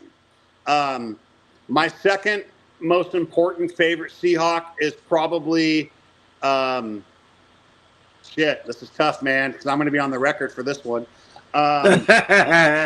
You know what? Number 79 for me is Jacob Green. Oh yes. Ooh. Who does not? He's the franchise leader in sacks with 119. Does not get enough credit. Dude, there's only like 19 guys in NFL history with 100 sacks, and he's one of them. Yeah, Jacob Green. And he did it all in green and blue. Yeah, Jacob Green does not get enough credit of how good he was. Correct. My question for you is, where do you rank Sean Alexander? Hold on, let me go through my 5. My bad. I'm sorry. My next one, just because of impact and attitude and everything, man. I mean, I literally have to put Marshawn Lynch as my 3. Yes, he was that critical to our black blood that we carried for 3 or 4 years. Just relentless. Yeah. Love it. Bless you for having him. My number 4 is Kenny Easley. No question. The enforcer. I love it. The enforcer. Kenny Easley. And then number 5 is a mix. I mean, it's not sexy to pick Walter Jones. So my number 5 is probably Cortez. Because he got to create stats, right? So he was the defensive player of the year in 92 with like 14.5 sacks. Came back the next year with nothing but double teams and got like 10.5 sacks. But guess what happened? Yes. Rufus Porter and Joe Nash next to him started to get better data because they just kept gobbling up Cortez and his value spread elsewhere. But however, now that you mention him, people forget, and I'll just say it, Walter Jones was as elite of a left tackle as there was for a long time in this league. Now, you had mentioned Super Bowl 40. Now, I really do think that Seattle was the better team going into that game. And I still say to this day, that was not PI on Darrell Jackson. That touchdown should have stayed. No. Yes. And it was not a touchdown by Roethlisberger being tackled half a yard short, and then he reaches over and just puts the ball in, and it just became a touchdown for no reason. No reason. Okay, so hold on. Let me revise my list. I'm going to take all the 80s guys out of it. No Kenny Easley, no Largent, none of that shit that I was raised on as a kid. Here we go. Okay. And I'm going to go by offensive skill position. Number one clearly is Russell Wilson for quarterback. You can't argue it. Won you a Super Bowl, 100%. And he won 71% of his games as a Hawk. I mean, you can't beat it. Nope. Torch my team for a decade. I'm still going to go with Marshawn because we're talking about that era. My wide receivers, honestly, I'm going to go ahead and just say my favorite wide receiver for a big chunk of that time was Doug Baldwin. Ooh, hey, no argument for me. I'm pretty sure you're not going to get an argument from my brother on that one. He was mission critical, but I get two receivers. So I'm going to say Doug Baldwin and then Tyler Lockett. Oh, That's it. And then you can go tight end, and those guys torch my team twice a year. God, they're fucking incredible, dude. Speak on it, brother. You speak. And neither of them is basically 6 feet. They're both the same guy. Right? They're both like 5'11", 190. But they're shifty. That's the problem. Not shifty. Not just shifty. They knew how to run routes. There was a common fearlessness with those two guys. And they knew how to run routes. Correct. Agility off the charts. Fearlessness was even higher. They were incredible. I love it. I love where you're going with this. Yeah. Baseball is what pumps through my heart. I'm a baseball. Man, you have one of the greatest players in MLB history. George Kenneth Griffey Jr. Well, that was number one, but number two. Oh, Ichiro. Mr. Suzuki. Ichiro. Here's my problem with Ichiro. I love him. And he's a legend. And I was at his number retirement. Same with Edgar's and same with Junior's. I was at all of them. Edgar. But here's the problem with Ichiro. If you really pull up the back of his baseball card, you go to baseballreference.com. Which I go there a lot. I go there all the time. I have a strange addiction to it.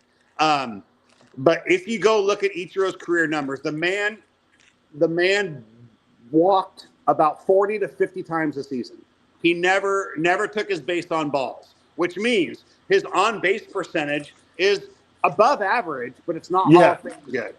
And when you look at hold on, that impacts your OPS. No, I like what you're saying. Because it's on base plus slugging. Well, Ichiro didn't slug very well, right? His high home run mark was like 21 or 19, something like that. So you have to walk more. Because can you imagine hitting 353 or whatever, 370? He hit 372 in 2004. Ooh. But he didn't walk. And so, because he always thought he could beat you with his bat. And largely he was right. But he never took the free base, ever. Which not only would have led to a better on-base percentage, but he would have stolen more bases because he would have been on first another 50 times a season. I love his knowledge, bro. And here's the irony. He still ended up stealing 509 bases. 509, which is pretty damn good. He was still a lifetime 311 hitter. Correct.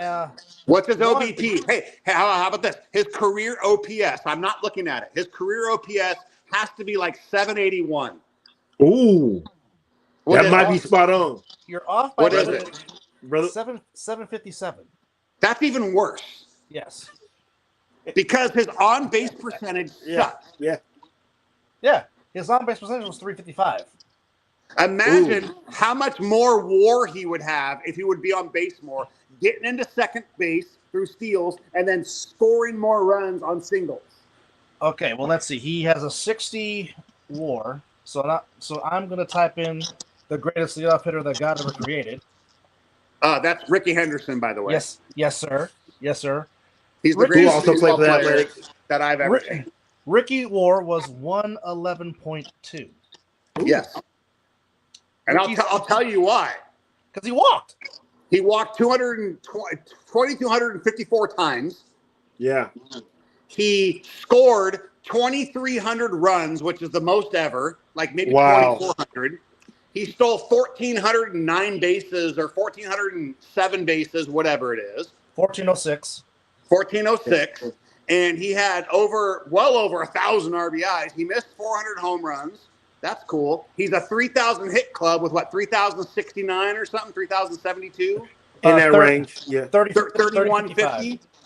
Yeah, see, I know all about Ricky, baby. That's the best player I've ever seen. Hey. Me and my brother saw Ricky Henderson play live many times. Yes. Hundreds of times, because not hundreds, but at least 50 times, because they're AL West. And I went to the Kingdom every fucking day as a kid. Literally, if there was a 12-game homestand, I went to 9 of them. I promise you, for like years. Big fan. So let me ask you this question. Fire away. Okay, so there it is, Dub. This is your segment. Ask questions. Were you there the night where Bo Jackson threw out Harold Reynolds, basically from the warning track? You wasn't there. I know the play very well. No, I was not there. Which, by the way, I was a very big, huge Dave Nealhouse fan. Rest in peace, Dave Nealhouse. Nealhouse. Also was a very big Pete Gross fan. Of course, he was the original voice of the Seahawks. So I kind of know a little bit of my history of the Pacific Northwest. Oh, no, look. I know. I get it. But when you get a true grassroots guy, then there might be some nuggets. But look, dude, just the fact that you said Pete Gross is impressive. Well, I mean, I still remember his call when, even though Derek Thomas got 7 sacks, but Dave Craig still finds Paul Skansky in the end zone, and I can remember Pete Gross's call on that touchdown as they broke the many hearts of the Chiefs on that day. Even though Derek Thomas had a day to remember, but at the end of the day, Dave Craig finds Paul Skansky, and Pete Gross goes crazy. Are you reading off your screen? How the fuck did you pull Paul Skansky? Excuse me. He is a human fucking walking. Because I remember. All right. Let me ask you this. I remember watching that game. Let me ask you this: on that field for the Seahawks that day, there is a convicted murderer. Who is it? Now you got me on that one. Wait. What game? That team, Skansky and the John L. Williams. This was after Kurt Warner. This was probably Derek Fenner. Now I know who John L. Williams is. He wore 32, and he replaced Kurt Warner because Kurt Warner's knees, unfortunately, couldn't stay healthy. Which Kurt Warner. John L. Williams kind of swung to a fullback because we had other halfbacks. We had Derek Fenner and Chris Warren. Yes. Right. Oh, yes, you did. So there was a convicted killer after his NFL career, or maybe during the end of it. He got convicted for murder, and he's a Seahawk. Shit. And he's not an O lineman. He's a skill guy. No, I'm not gonna get that one. I'll be honest. It's not Brian Blades. And I know. I was a big Brian. Orange guy. What's your name again, man? I got Miz here. What's your name, buddy? Dub. Dub. Just call him Dub. I can't do that because that's me. I'll call you Dub. All right, Dub. So who's the murderer? He's a skilled player. He probably caught 37 balls for 428 yards that year. Any year of, let's say, 88 to 91. Okay. It definitely was not Brian Blades because Brian Blades. It's not Brian. It's that. You said that it wasn't him. Era. It wasn't Perry Kipp, was it? If you get this, dude, I'll Venmo you $1. Dub, get it. I want you to get that dollar. Get it. I'm trying to think here. It's not Perry Kipp. It's not Brian Blades. You can't be looking at I'm not. Trust me. He's not looking. He's not looking. He's gonna try to figure this out on his own. And guess what? I'm today years old when I realized your names are on the fucking screen in front of me. Today, right now, just found it out. Okay. All right. Hey, I'll give you the belong initials. on this show. I'm going to give you the initials. This doesn't count as a win. But if you can get it from the initials, maybe there's a little impressiveness. You ready? Okay. Give the initials. TK, like, toilet,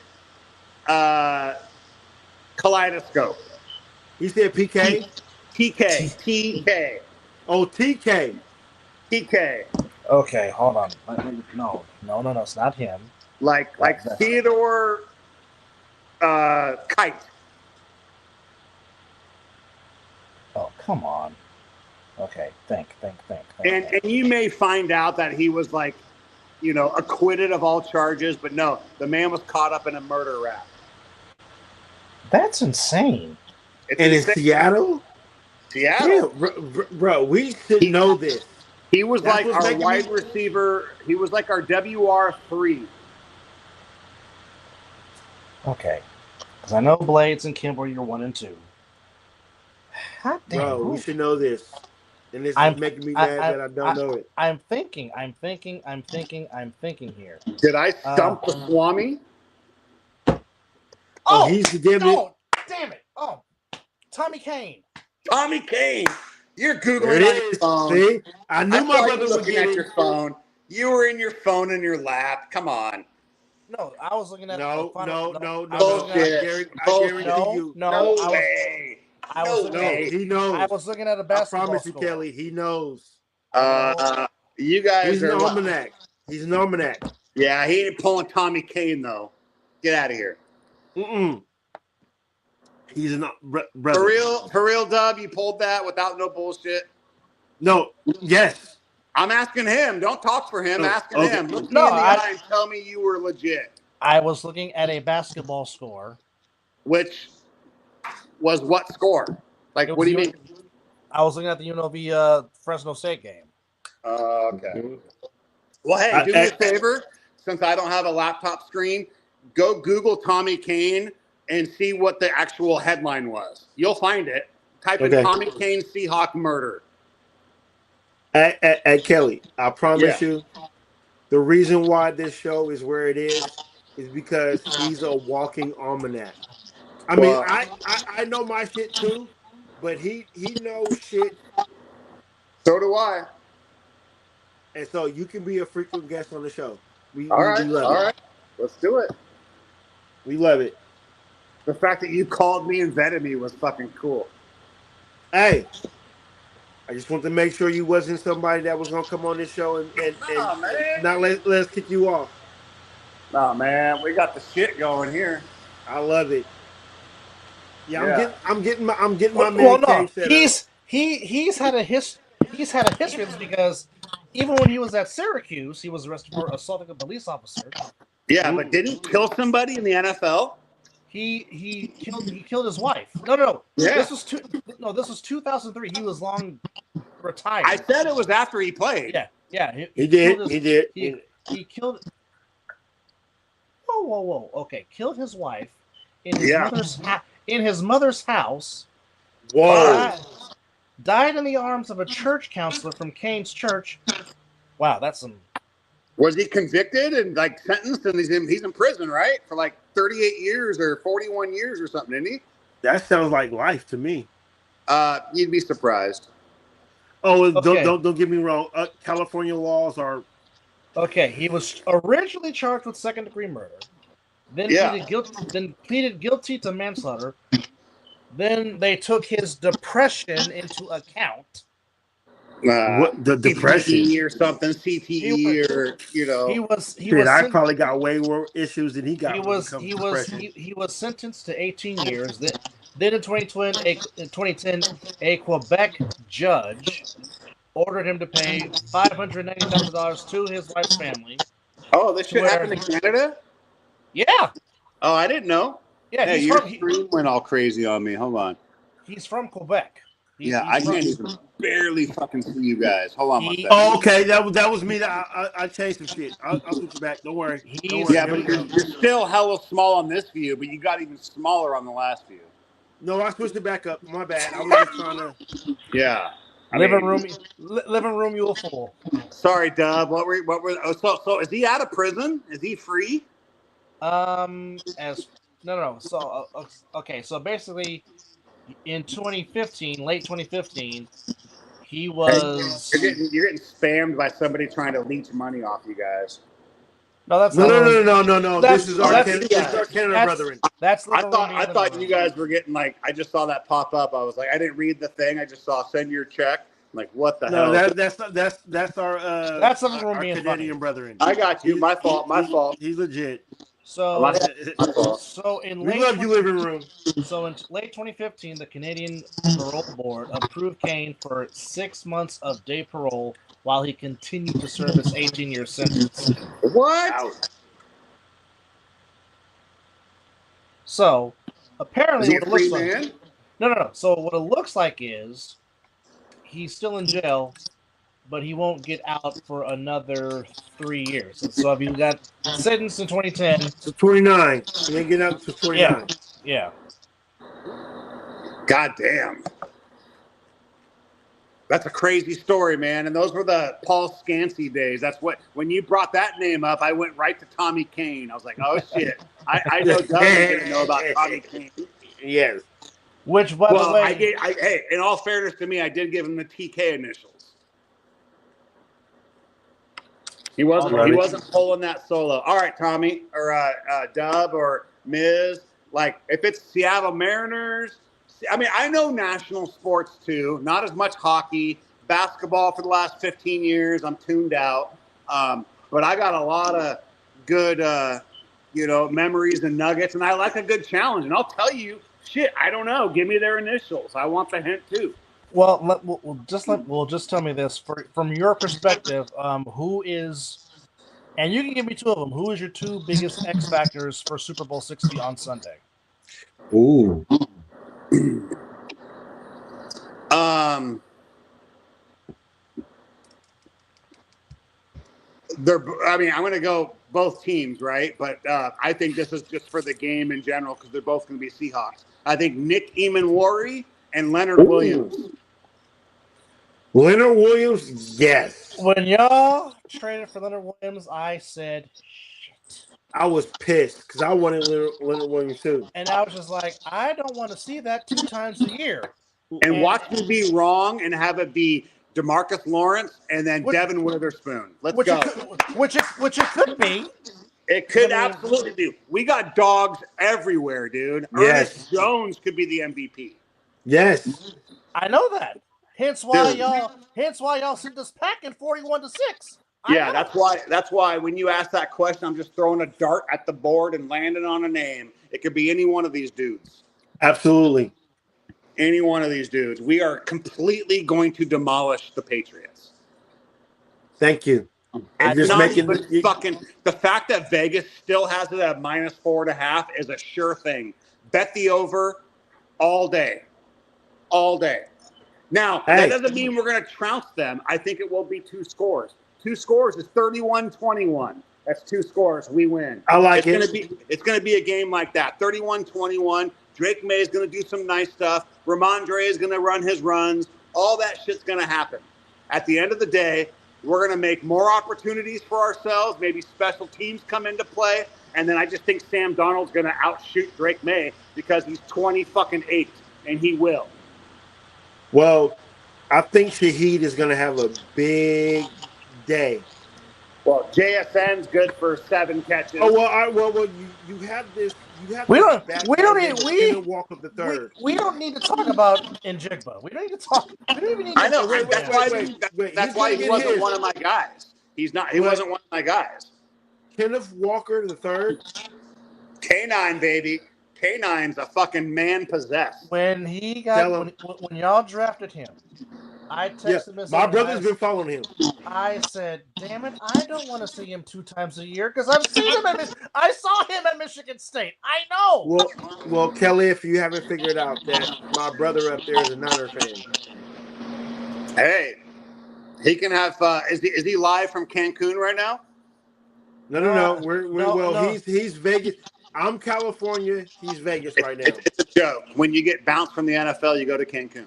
Oh, okay. They definitely went fishing. Yeah. When you leave the playoffs, your team just naturally just goes to Cancun. It's a meme. It's a joke. You get the fishing pole out. You put the kids out on the boat. You go fishing. You go fishing and try to have a fish fry. Absolutely. Yeah. You go.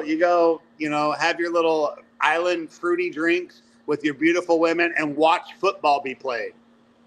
Wish you could be there. That's where you go. Sorry, San Fran, but you guys can't get over that hump, man. No. Here's the thing, and I've said this, and of course, everybody in their fan base just has people you want to slap. But I said, but I said this. My franchise is the biggest, next to your bullshit franchise, brother. I said this, and I will down the hill. But I meant this. I said the Seahawks did exactly what they were supposed to do to a mass unit of a Niner team. That was supposed to happen the way it happened. That was supposed to happen. Okay. I feel that. But look, at the end of the day, you guys are quickly becoming the Cowboys, right? Ooh. You guys haven't won since the mid-'90s, which is, look, I grew up on Bill Walsh and Tom Rathman and Ronnie Lott, and, I played with Jerry Rice and Tecmo Bowl. I loved all those teams. But guess what? That's literally, you guys are literally living. I'm sorry, I'm outside right now. I'm going to take a little toke here. But you guys are literally living the '95 Mariners. Ooh, and we did got he go there? And we got clowned for being like, the Mariners have that one memory from '95 they keep reliving, and we're slowly starting to rebuild ourselves. But the reality is the Niners. Granted, the Niners over the Cowboys have had Super Bowl appearances and NFC championships and all that stuff, but they still don't have the chip. And so, in my mind, they're in the same bucket as the Cowboys, right? They are, but they're not. They are, but they're not. Simply because, again, like the Cowboys haven't even sniffed a championship game appearance since the last time they got there. In the case of my team, other than the Eagles, the Niners are the only team that's made multiple appearances getting to the championship game in this decade per se. Now, granted, yes, Kyle Shanahan, who sometimes really gets on my nerves because he keeps going away from what works, which why is that, brother? Why? Because he's getting too what? Too cute, just like Sean Payton. Just like Sean Payton should have kicked the field goal and go up 10-0, but no, you lost by a damn field goal. But what's worse? Being years away or a doorstep or two away, or making it and losing all the time? I don't know. Making it and losing all the time. Well, it's making it and losing all the time for me. Well, here's the thing. If you that's fair. If you are competitive and you keep getting one step away, I will take that over being 4-12 consistently every freaking year, because it's like, okay, yes. Because it's like, okay, and here's the thing, what people understand, it's like once Pete left, Seattle only had one down year. Mike McDonald gets hired, and here you are in his second year playing in the Super Bowl. Same thing with the Rams. They had one down year, but the thing. Well, there's a reason for that outside of coaching. Although I think coaching is 60% of this reason. No, but the big reason is culture. It's culture. That too, but also John Schneider has done a fantastic job putting this team together, and hence why you're playing for Lombardi on Sunday. Credit must be given to John Schneider, because John Schneider has done a fantastic job for a long time transferring from Pete to now Mike McDonald. Them hiring Mike McDonald was a big hit, and really Mike McDonald is a no-nonsense type of head coach, which is why he has had success in his first 2 seasons. So is he a better offensive coordinator or head coach? Hey, Dub, there's nothing you said right there that I would even argue with. You were right on the money every point you made. Every point you made. No, 100%. That's why he's almanac, Kelly. Actually, if you really want to go a step further, which is this is the new wrinkle in the Super Bowl. Oh, damn, we lost Kelly. Well, I'm pretty sure he'll come back. Hey, but wait. Hey, Dub. Yes. This is our second time letting somebody on this show that we never kind of really talked about.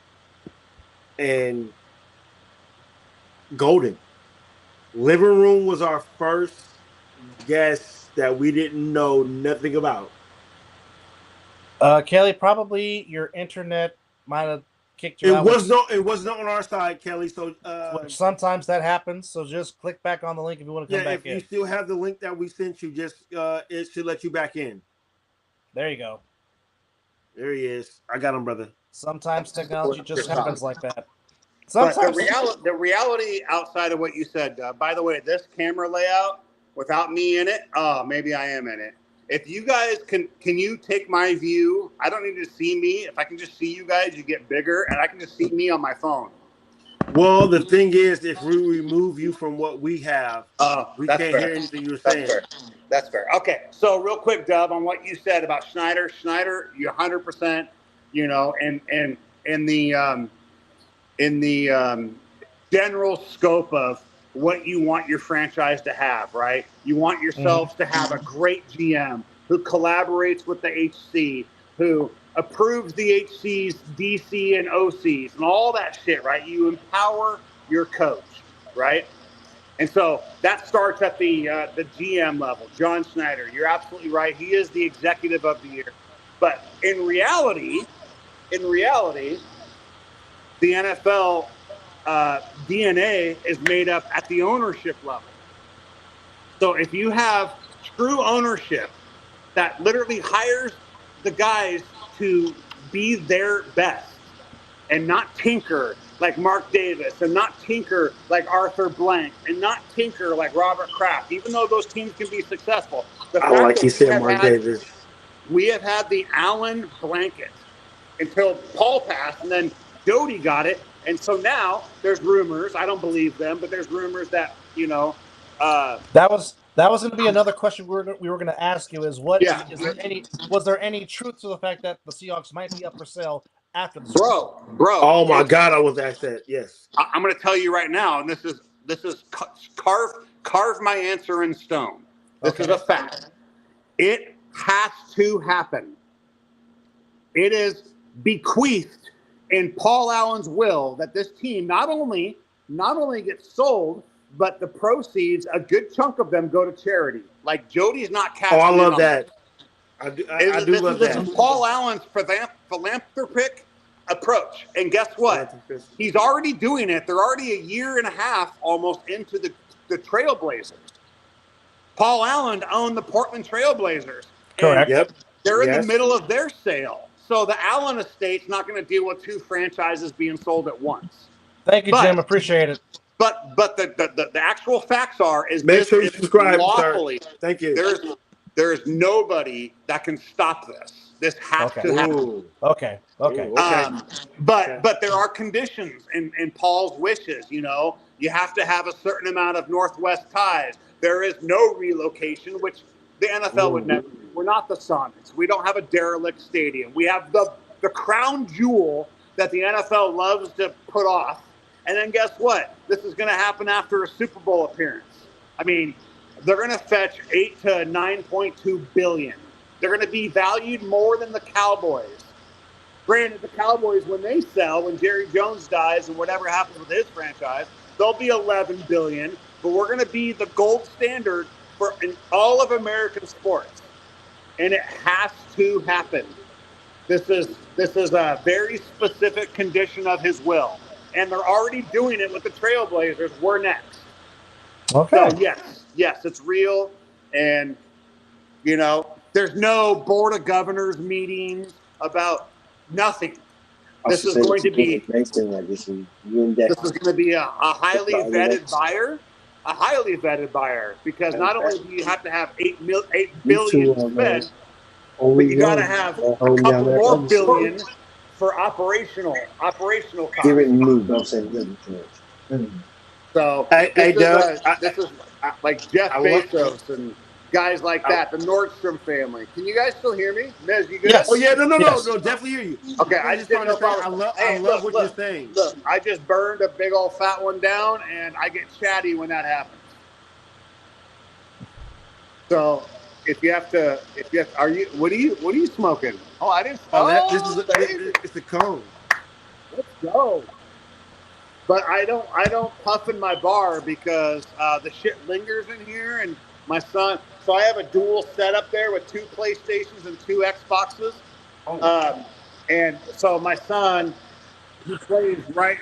Oh shit! Where'd it go? He plays right behind me there on these screens.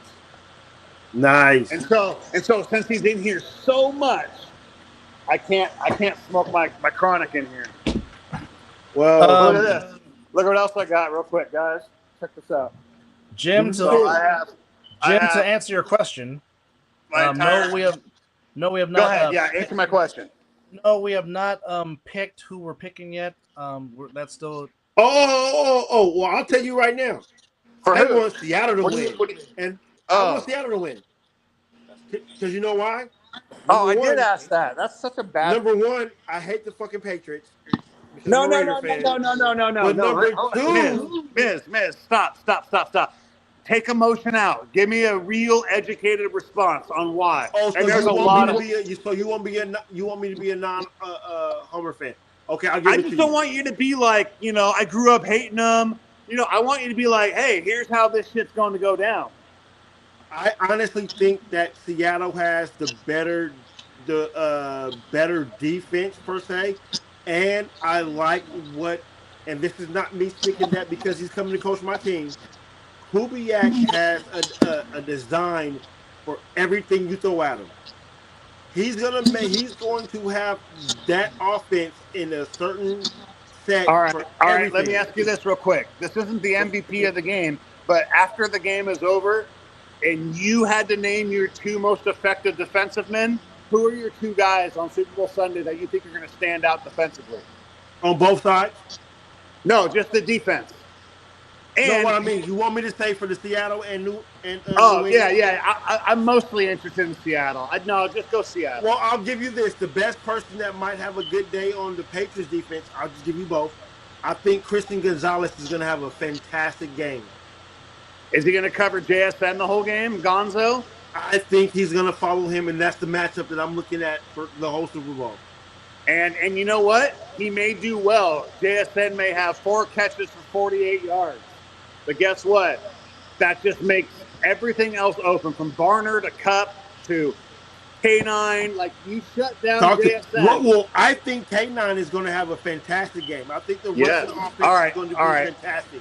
All right, so give me your two your own personal defensive MVPs on Super Bowl Sunday. Defense.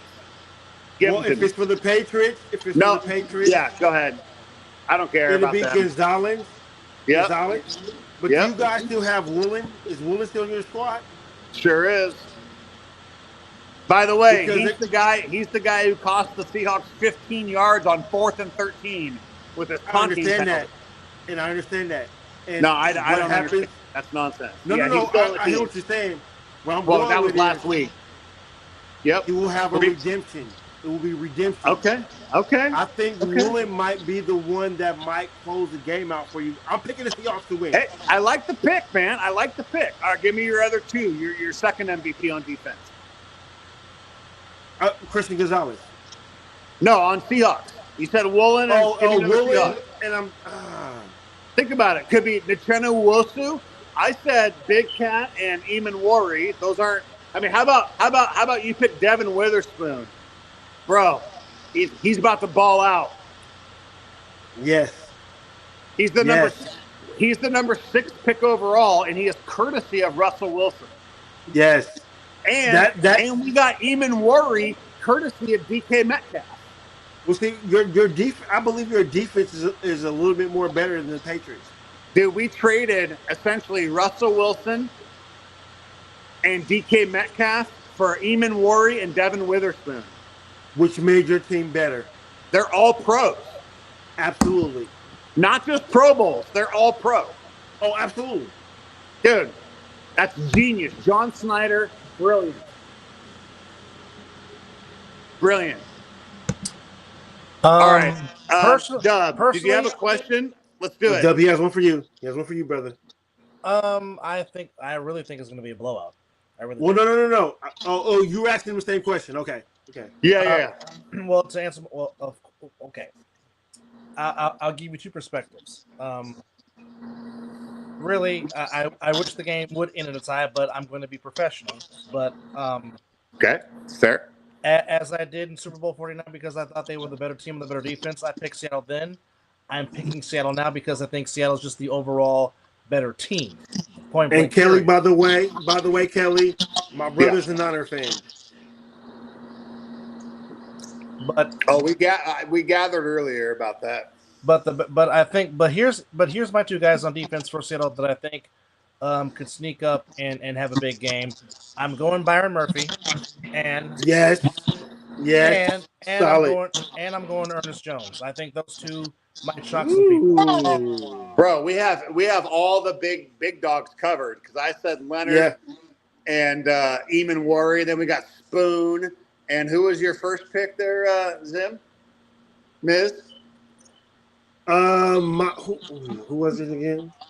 And then you picking, that's game over. You know who it's gonna be? We're all gonna be wrong. It's gonna be DeMarcus Lawrence with 2.5 sacks and a Hey, you know what? Probably. You know what? That is a factual statement. I love that. Correct. Hey, I love that.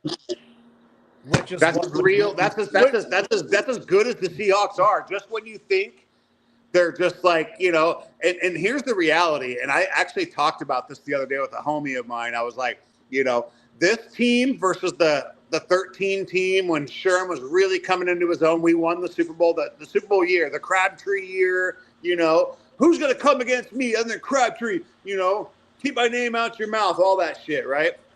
I remember that. So we were talking about the comparison. I mean, it's natural to compare your next potential champion with your previous city's champion. And a couple things came up to me was that we don't have that loud guy. Like, we have personality. Ernest Jones is becoming a media darling. Like, he is nasty. He'll swear. He'll drop F-bombs right on the mic. He doesn't give two fucks. No, he doesn't.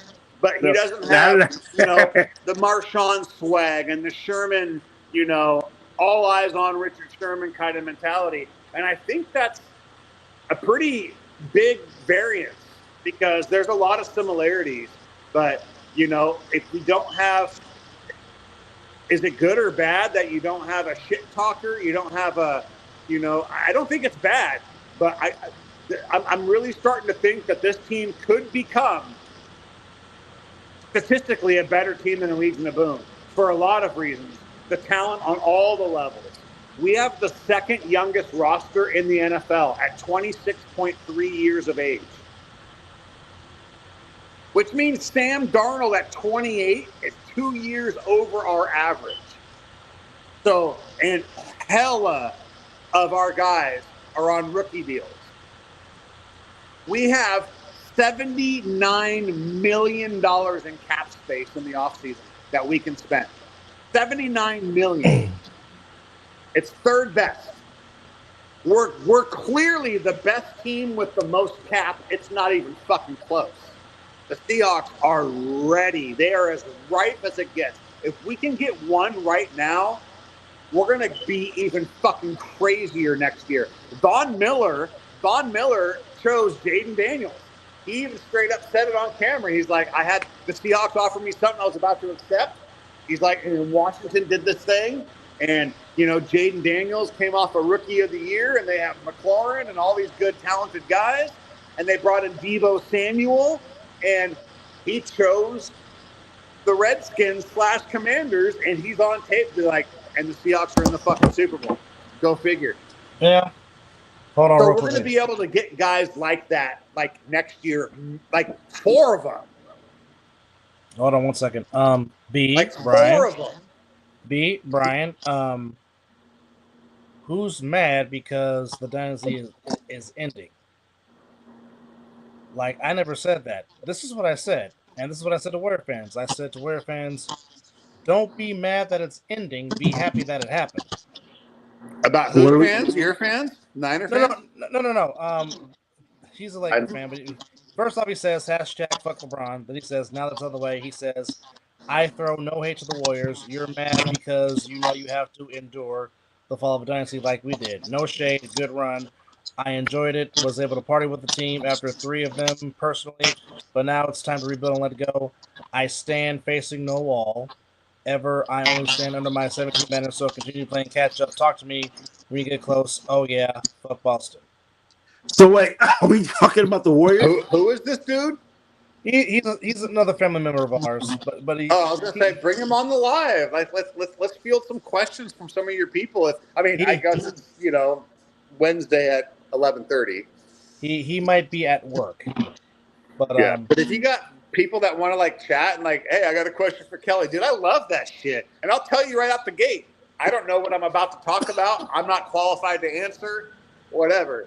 But if I know So enough or a you made it smidge to the perfect show. Man, Miz is getting smoky over there. well, that's what he does. Oh, I know. I had to walk Jim, outside for mine. Jim, to answer your question, I really don't think the Seahawks have a weak link, and if they did, they figured out because at the beginning, the running game was not as stout as it is now. But for the Patriots, it's their offensive line. Hold on, we have a weak link. It's depth on offensive line.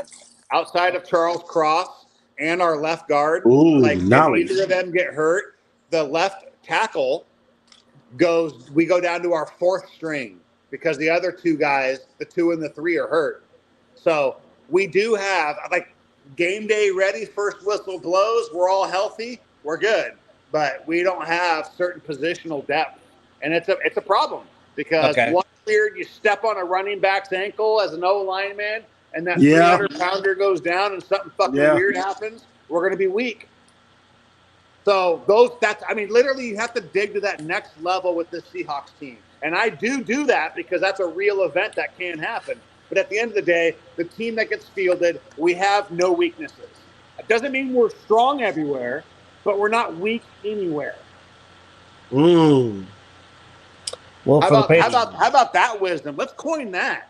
I still say for the Patriots, it's still their own line just because they couldn't handle Will Anderson, even though they won. They couldn't handle Cooper and Bonito if they won.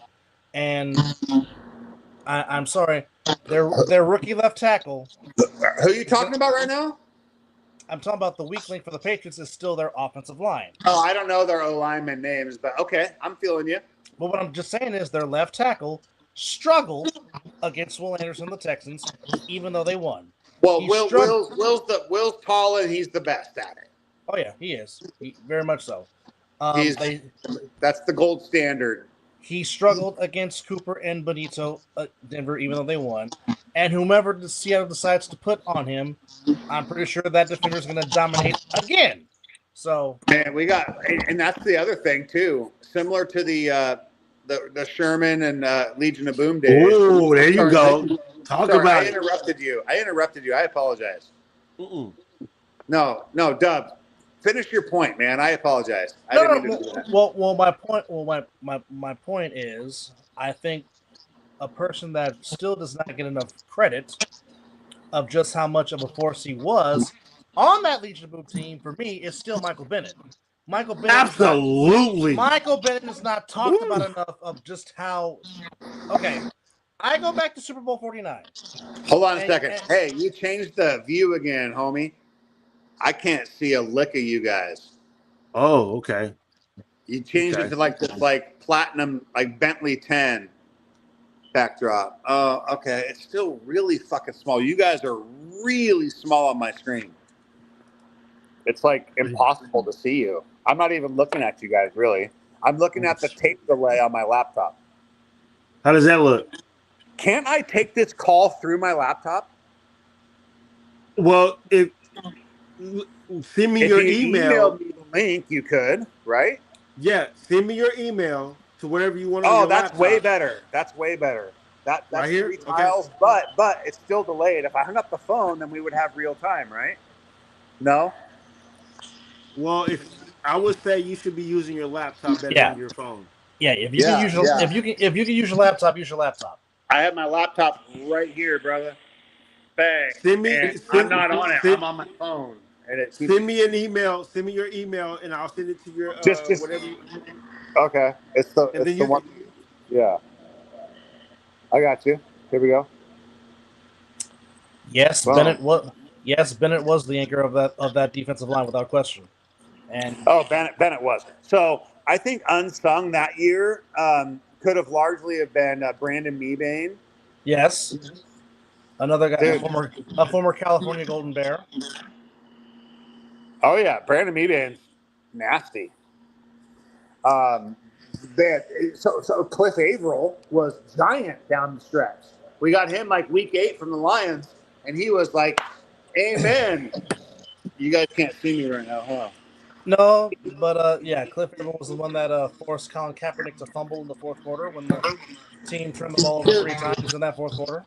Cliff Averill was he was a home wrecker for like 7 weeks.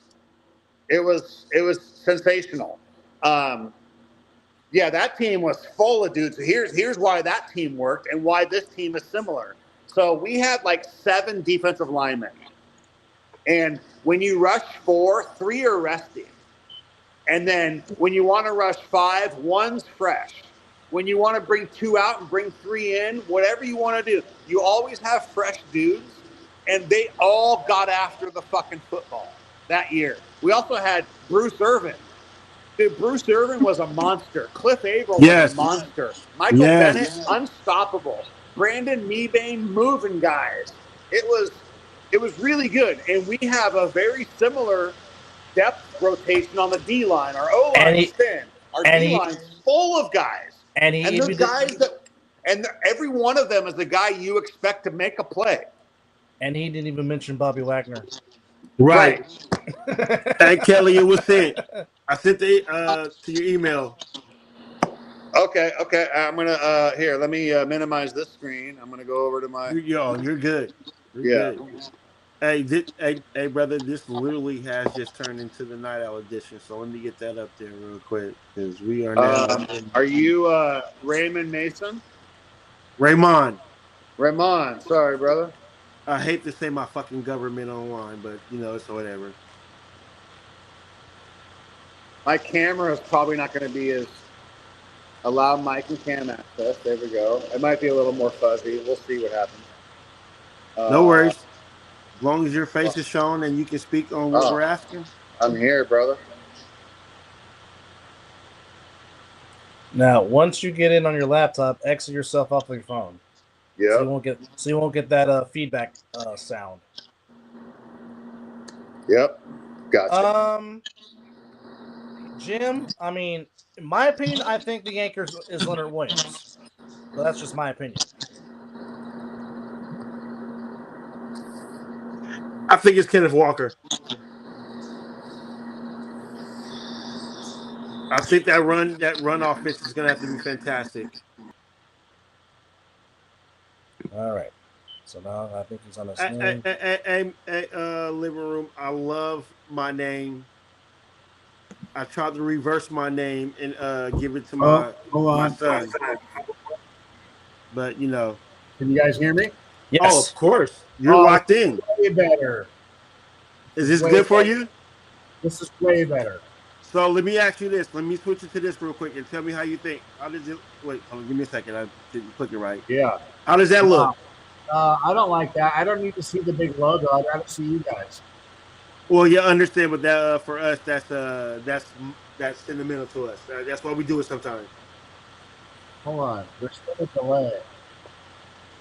Yeah, I get it, but there's not going to be 30 people tonight that you want to see your logo.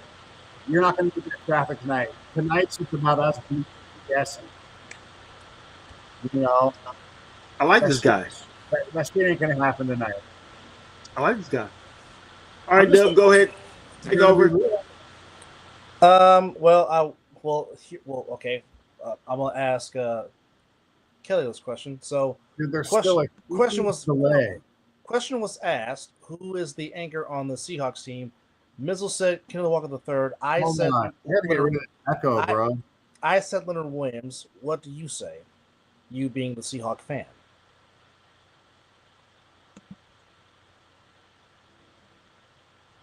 Unmute your mic. Your mic's muted.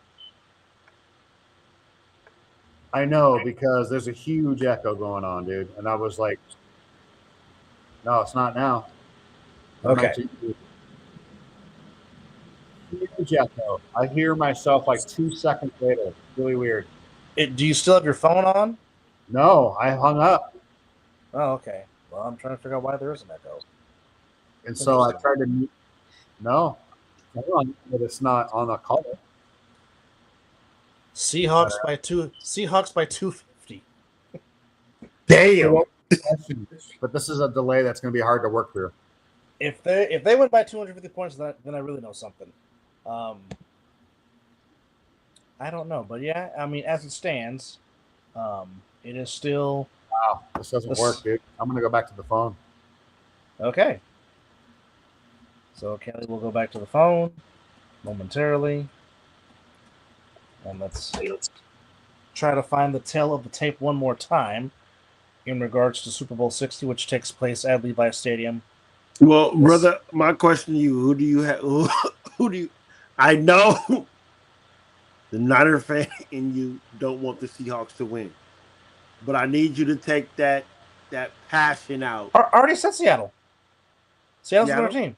They're the better team. But I need you to take that. Oh shit! Hold on.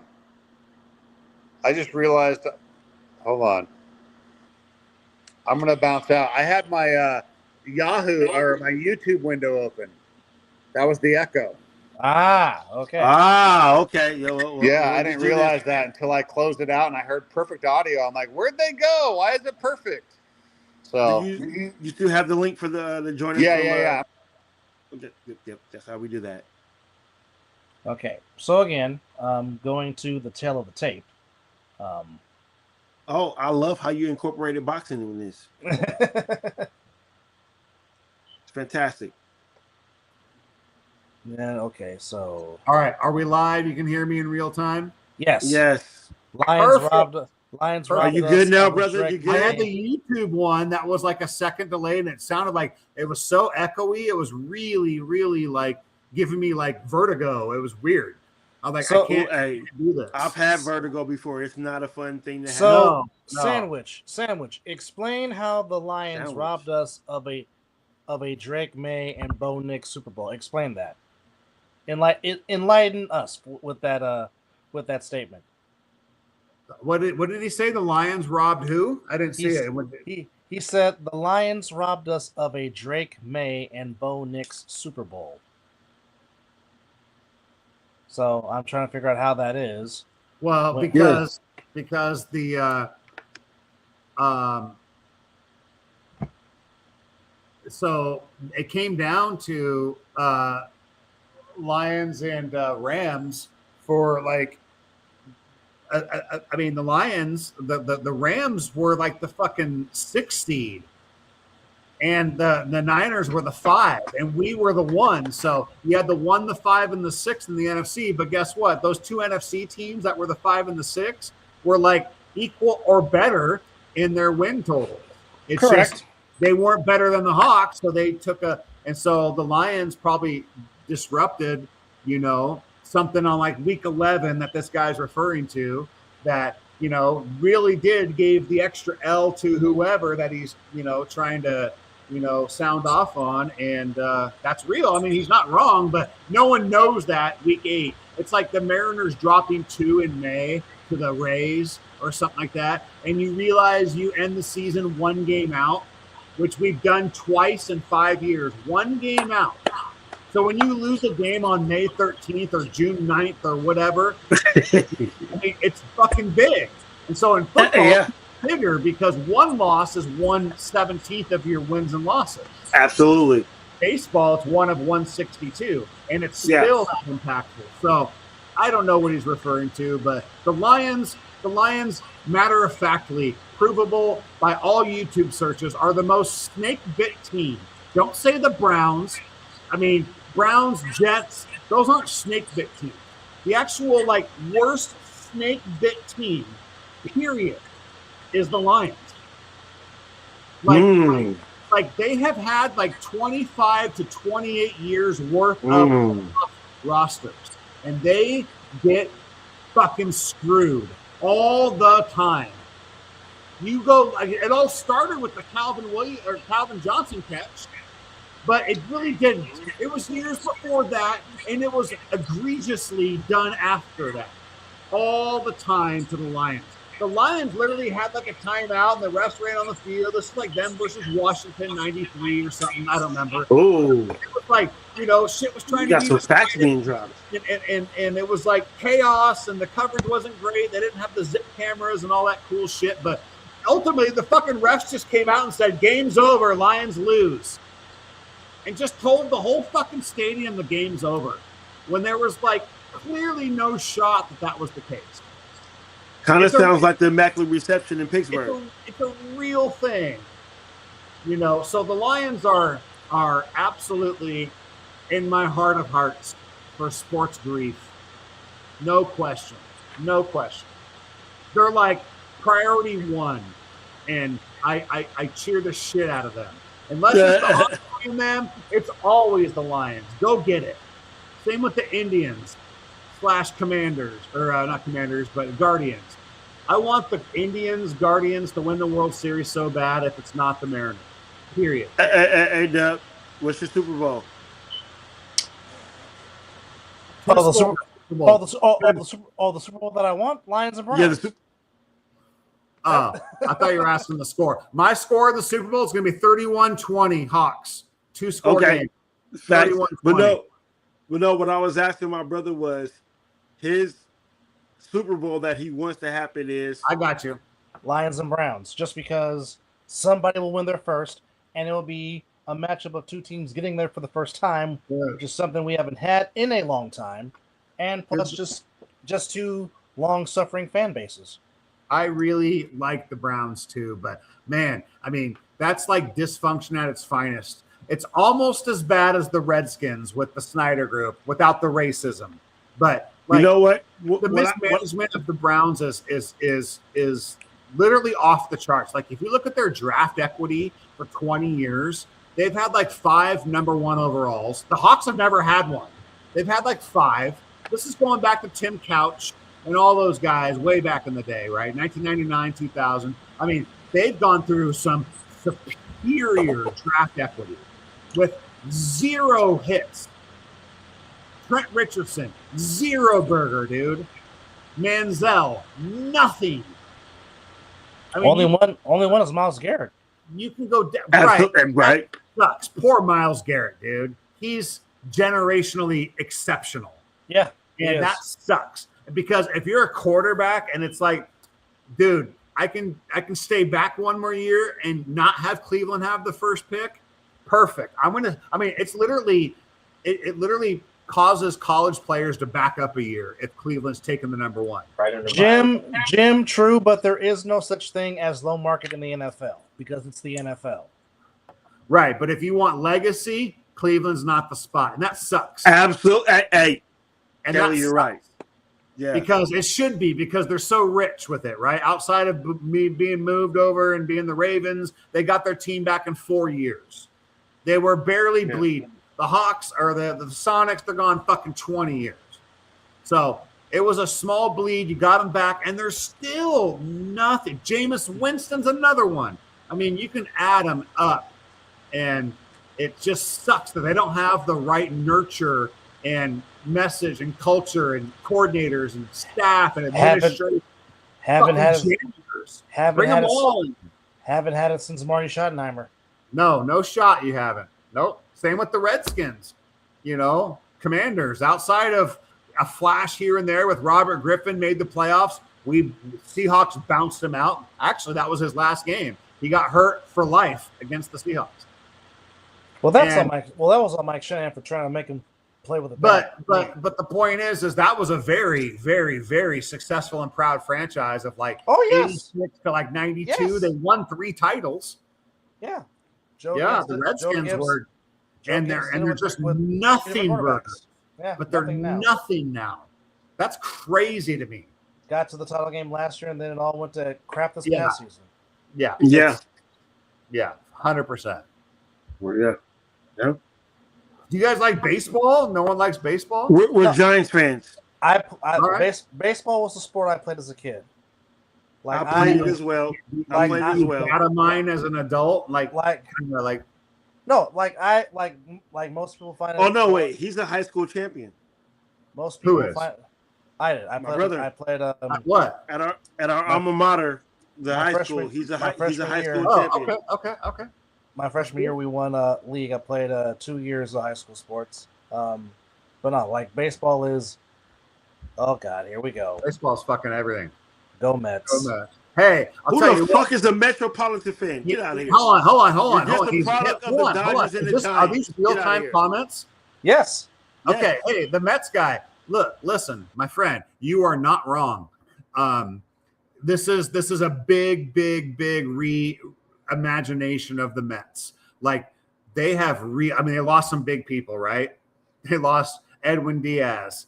They lost first baseman, big guy, white guy. What's his name? I was thinking Jay Bruce for a second. The Mariners already ruined that.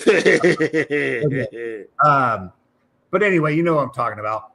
The Mets have really tore down, but then they brought in massive payroll.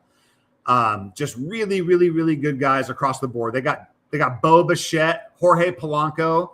They filled it, like all these really good spots with some. I think it's a very refreshing Mets team. So I'm not down on the Mets. I'm going to tell you right now that they're going to win 91 games, and I think they might miss the playoffs.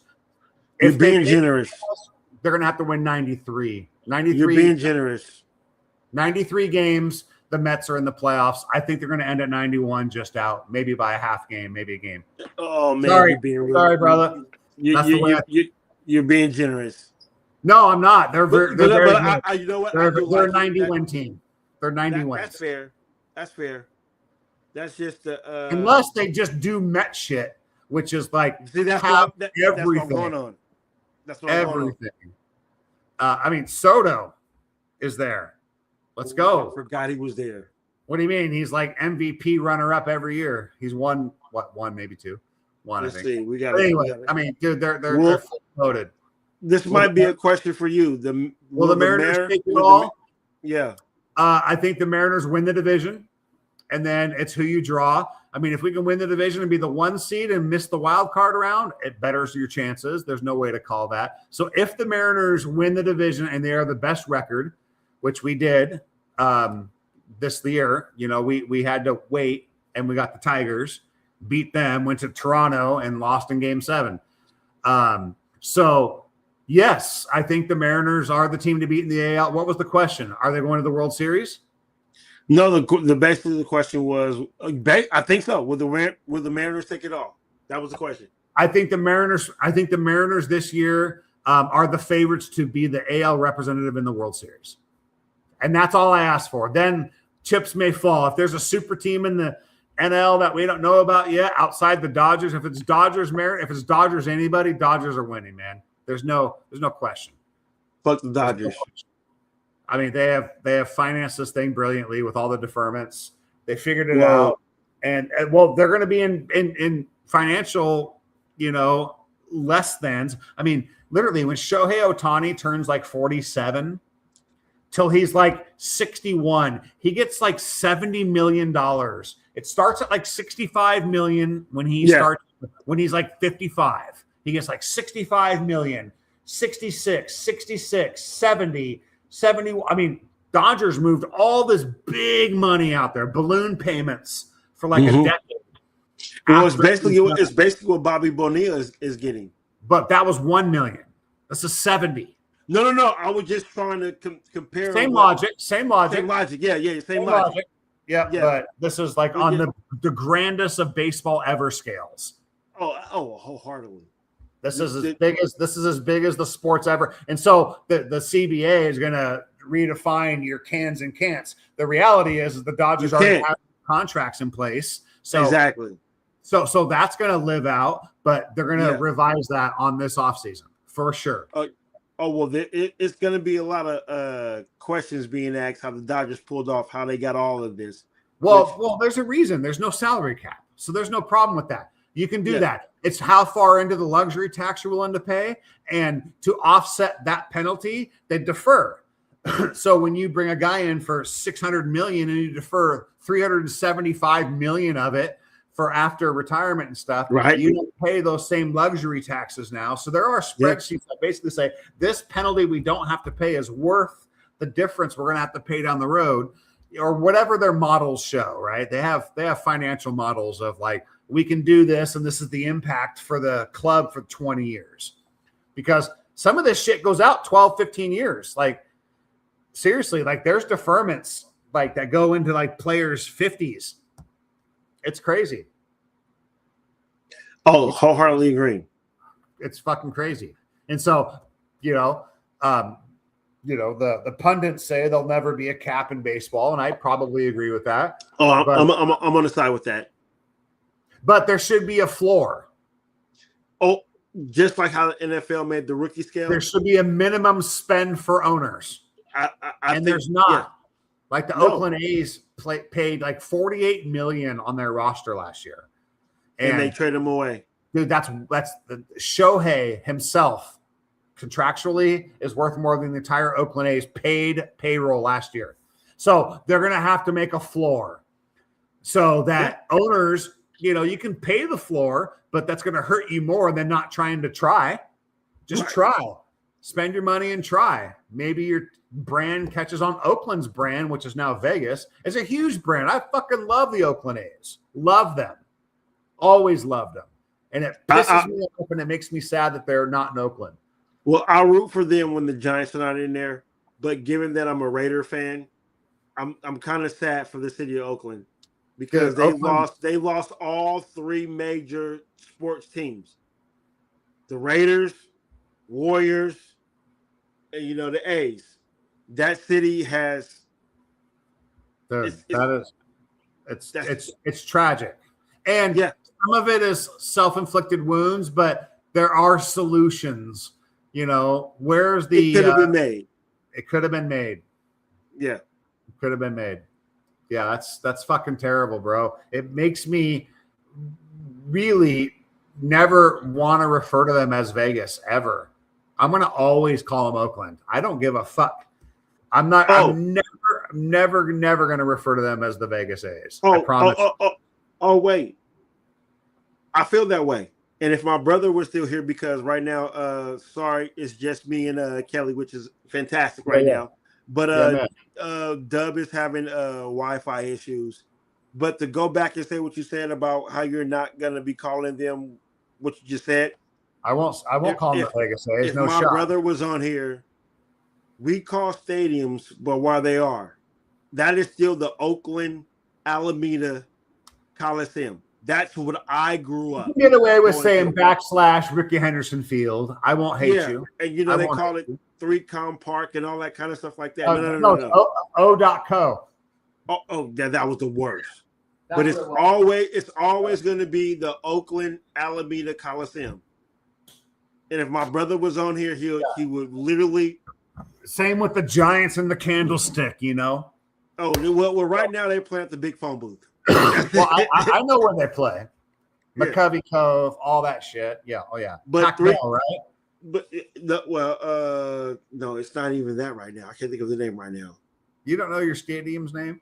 Well, right now because wait, hold on, brother. It's been a whole lot of the brain is just the brain is just flowing right now. Hey, I'm glad we had where are you at again? What city is closest to you that's big? Sacramento. All right, you're down there. All right, fair enough. You been there a long time?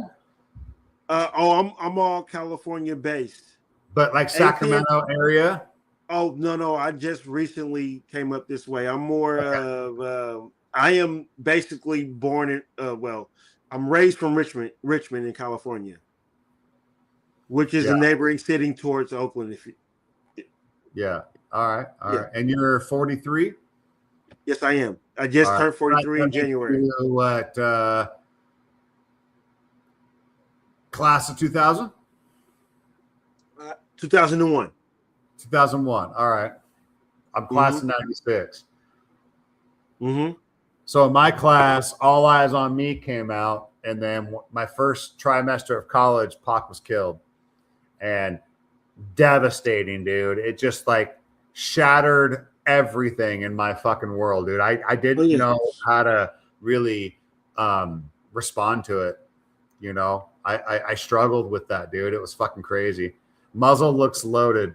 Looks like loaded. Well, it should be an eye right in there, but I guess you ain't been watching. I've been burning damn near through the whole show. Oh yeah. Oh, you call it burning too? Oh, look at you. Me and you are kindred souls, my man. Hey, yes, Let's go. I call it burning too. I'm gonna go outside and burn. Exactly. I love exactly. it. Yeah. Hey, cousin, chill out. Because you're trying to clown on that I'm old. You need to. Who's EJ Wizzle? Who's that? Is Oh, that your cousin? that is my that's blood. That's That's a blood cousin right there. that is a EJ Wizzle? blood cousin. Yes. Where's he from? Oh, he's right up the road from me. Not too far. Is he a Niner fan too? No, he's a diehard Raider fan. Raider fan. All right. Well, I'll tell you what, man. You're going to get Mendoza, and you're going to get Kubiak, and you have Genty, and you have Crosby, and you have a lot of key people and leaders. See, you know what? What cracks me up? There's some shit going on in Oakland. Not to mean to cut you off, but what cracks me up, how you just said we have Genty and Max. I don't understand why a lot of people don't throw that we also have a stud.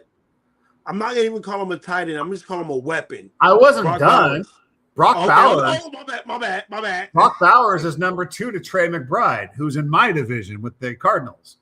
Hey, Brock Bowers is Brock Bowers is sensational. He's Absolutely.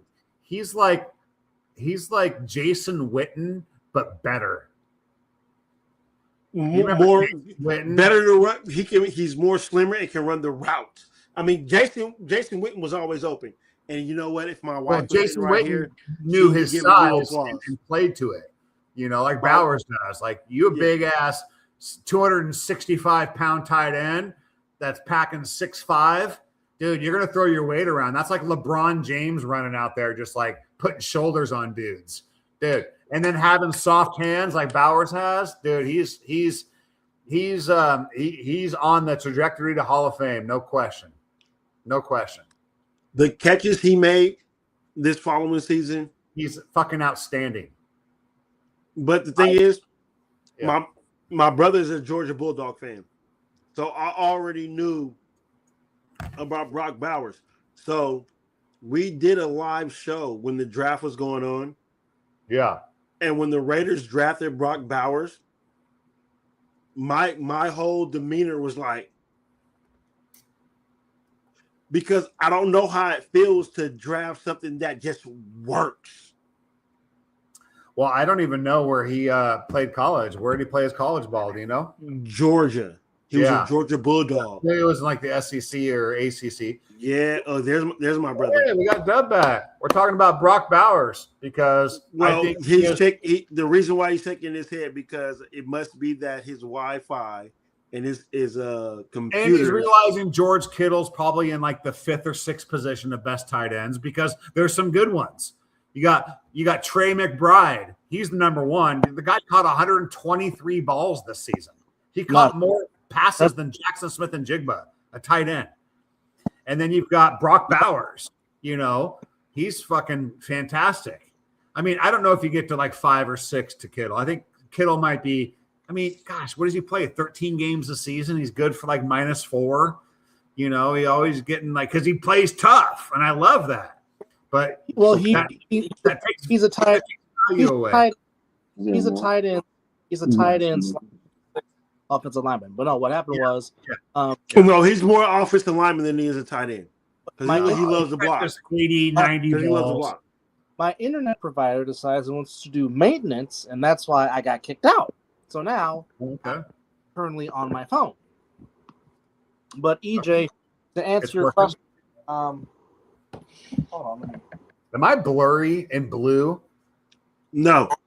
Well. I mean, it is like you guys look pretty HD to me, but my camera that shows me what I think you are seeing looks a little blurry. Well, no, you're not blurry. I can tell you that. I'm not blurry. Okay. No, I see blurry. To answer your question, no, it was not a state championship, but it is a league championship, and there is my pack. Oh, there's proof. That's dope. And I was there. But Fairfield did win section championship our sophomore year, the next year, led by one of our favorite teachers who looks like Kirk Reeder, the great Mr. Millward. Yes. Look like Woody. Yes. Look like Woody and had the big Kirk Reeder ears. But the last thing I was trying to say before the internet.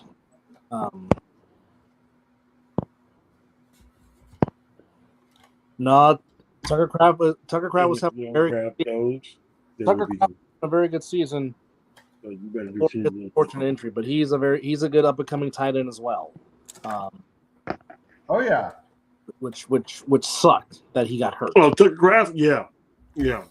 dude, I hate it when athletes that can dominate, even if you hate them, you hate seeing. I like to see athletes that I hate get stuffed, because that's the part of being a fan. But you hate not seeing them on the field laced up. It's like I don't want your team if it's not full strength. I don't want to see it. I want to be like, let's lock horns, let's fucking throw down, let's be, as nasty as you want to be and see who wins. Period. Brother, it sounds like he fits in this, because when Derrick Rose your little channel? No. What I'm just saying is, I would like to be the team at full strength. That's what I don't want the excuse like, this person was hurt, yada yada yada. Yeah. He's got shoulder soreness. Aaron Rodgers just wasn't the same coming into this game. I don't want to fucking hear it. I want lickety split. I want your balls massaged the night before. I want you as prepared as you can be as an athlete. And you know what? I want to wipe the fucking field with that bullshit. Period. That's fantastic. Miss Jody, to answer your question, Brandon Ayuk is never playing in Santa Clara. What's that? What'd Jody say? And that's why they voided his contract. Is there a chat I'm missing or something? We can't see it. I can't see nothing. I don't see any chat. Okay, it pops up as like a little caption bubble. Can you see it now? Now I can see it. All right. We'll normally we keep that away. So okay. Well, yeah, fucking let me fuck with it. I can't see it though. My fucking, I gotta take my glasses off to see it, which means my eyes are good up close. But I can't read that. You can put it up, but if I catch something, I'm not gonna read it, dude. I can't even see that far. Okay. Hey, wait. Me and you are the only one that wears glasses on the show. And my eyes from here are great. If I want to get up to my screen, I got to take my glasses off because my eyes tighten up to the close details. If I look, I can't see a wait. I can see it's a little. Nah, I'm not gonna pretend. Do you have like driving glasses and shit? Oh, these are 24. I have to wear these when I'm driving. Or do you have prescription sunglasses? I got some of them. Oh no, these turn. They are the transitions. Transitions, yeah. Yeah, every pair I get.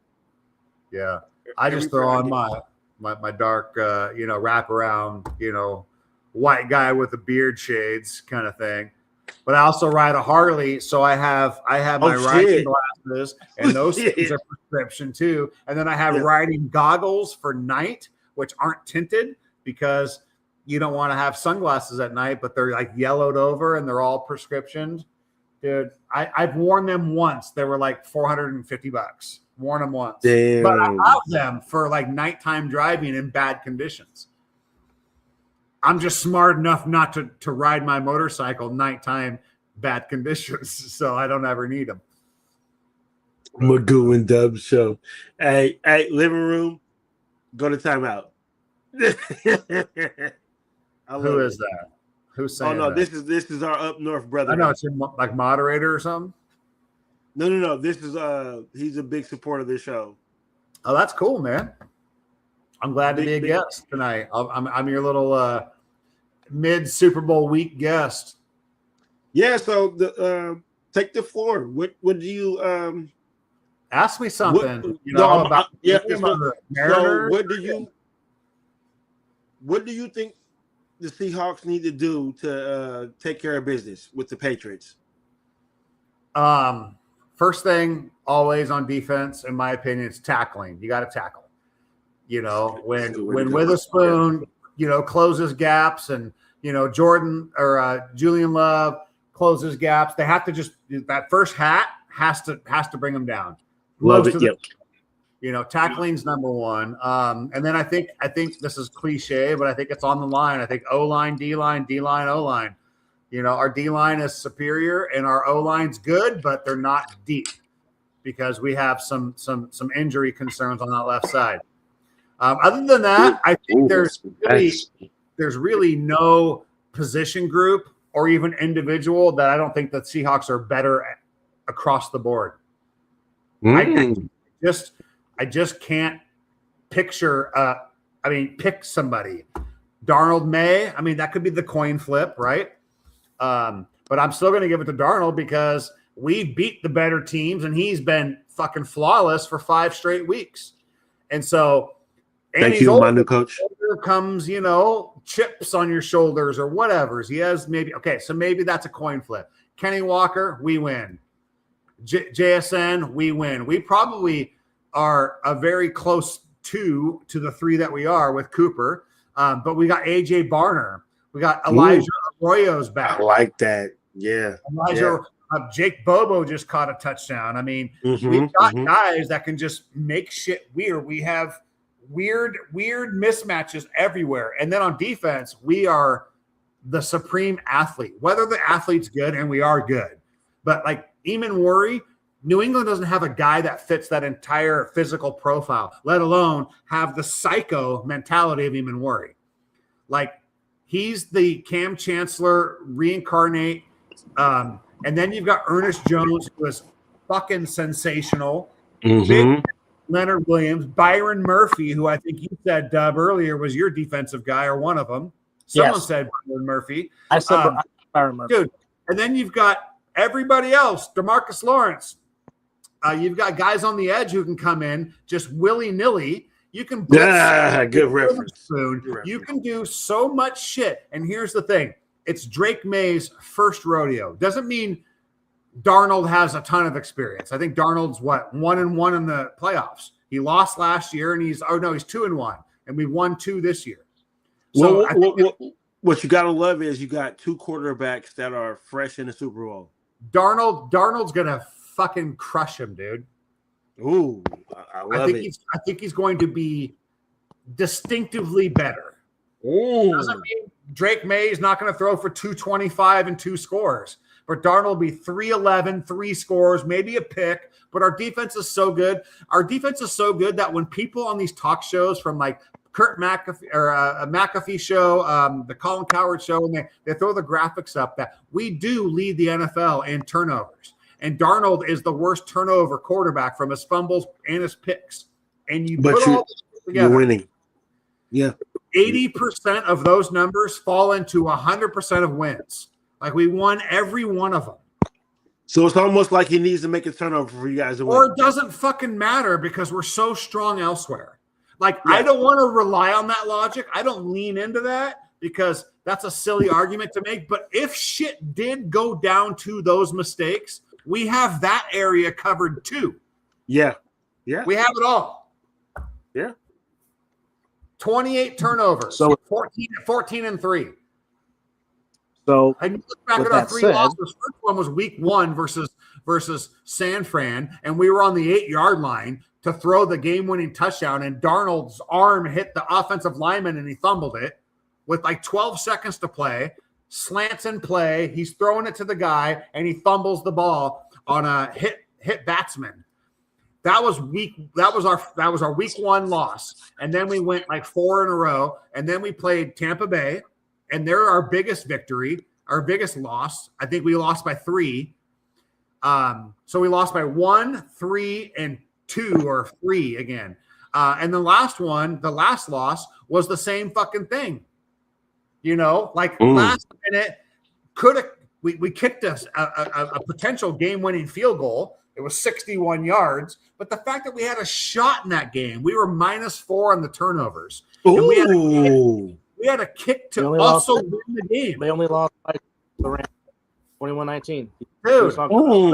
So there are like 4 plays that you could literally talk about that could make this team undefeated. 4 specific moments. Not just like, had we not done that at halftime? Like, I'm talking like moments, like the actual moment of the moment, we could be undefeated. I don't disagree with that. I don't have an argument. There is no argument. It's on video. every one of the Seahawks losses was winnable. Yeah. On the play that ended the game, basically. Everyone. I'm not going to sit here and say you're wrong with that statement. Wouldn't that be a trip? Plus, it's a longer season. And, I mean, we'd be like 19-0. That's better than the, 78 Dolphins, 79 Dolphins. Well, I'll say that. If that happens, that team is immortal because they're immortal. Yeah, but it didn't happen because those are 3 losses. But when you go back and look at every one of them, man, and all of our mistakes, all of our pimples, all of our zits, all of our cough ups, we're still right there in the losses. Everybody else, we fucking waxed them. Well, here's the thing, and I said this week 1 after we beat you by 4. I said week 1, and I've been saying this all year long, and it's on previous shows. Week 1, I said the Seahawks defense is legit. I said that week 1 of season. Yeah, facts. And I stood on and I've stand on that all year long. Oh yeah. Here's another thing about that run. What was I going to say? It was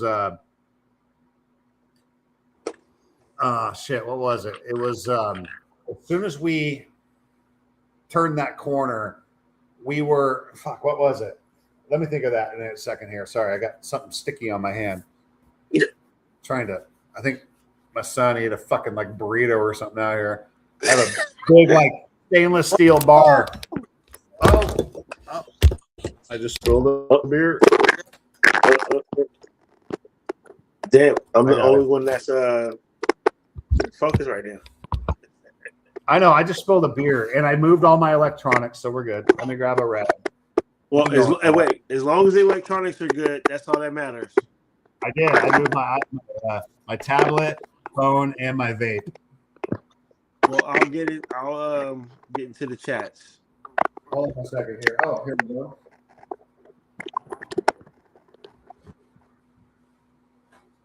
Bro, I'm having a kick-ass Super Bowl party here.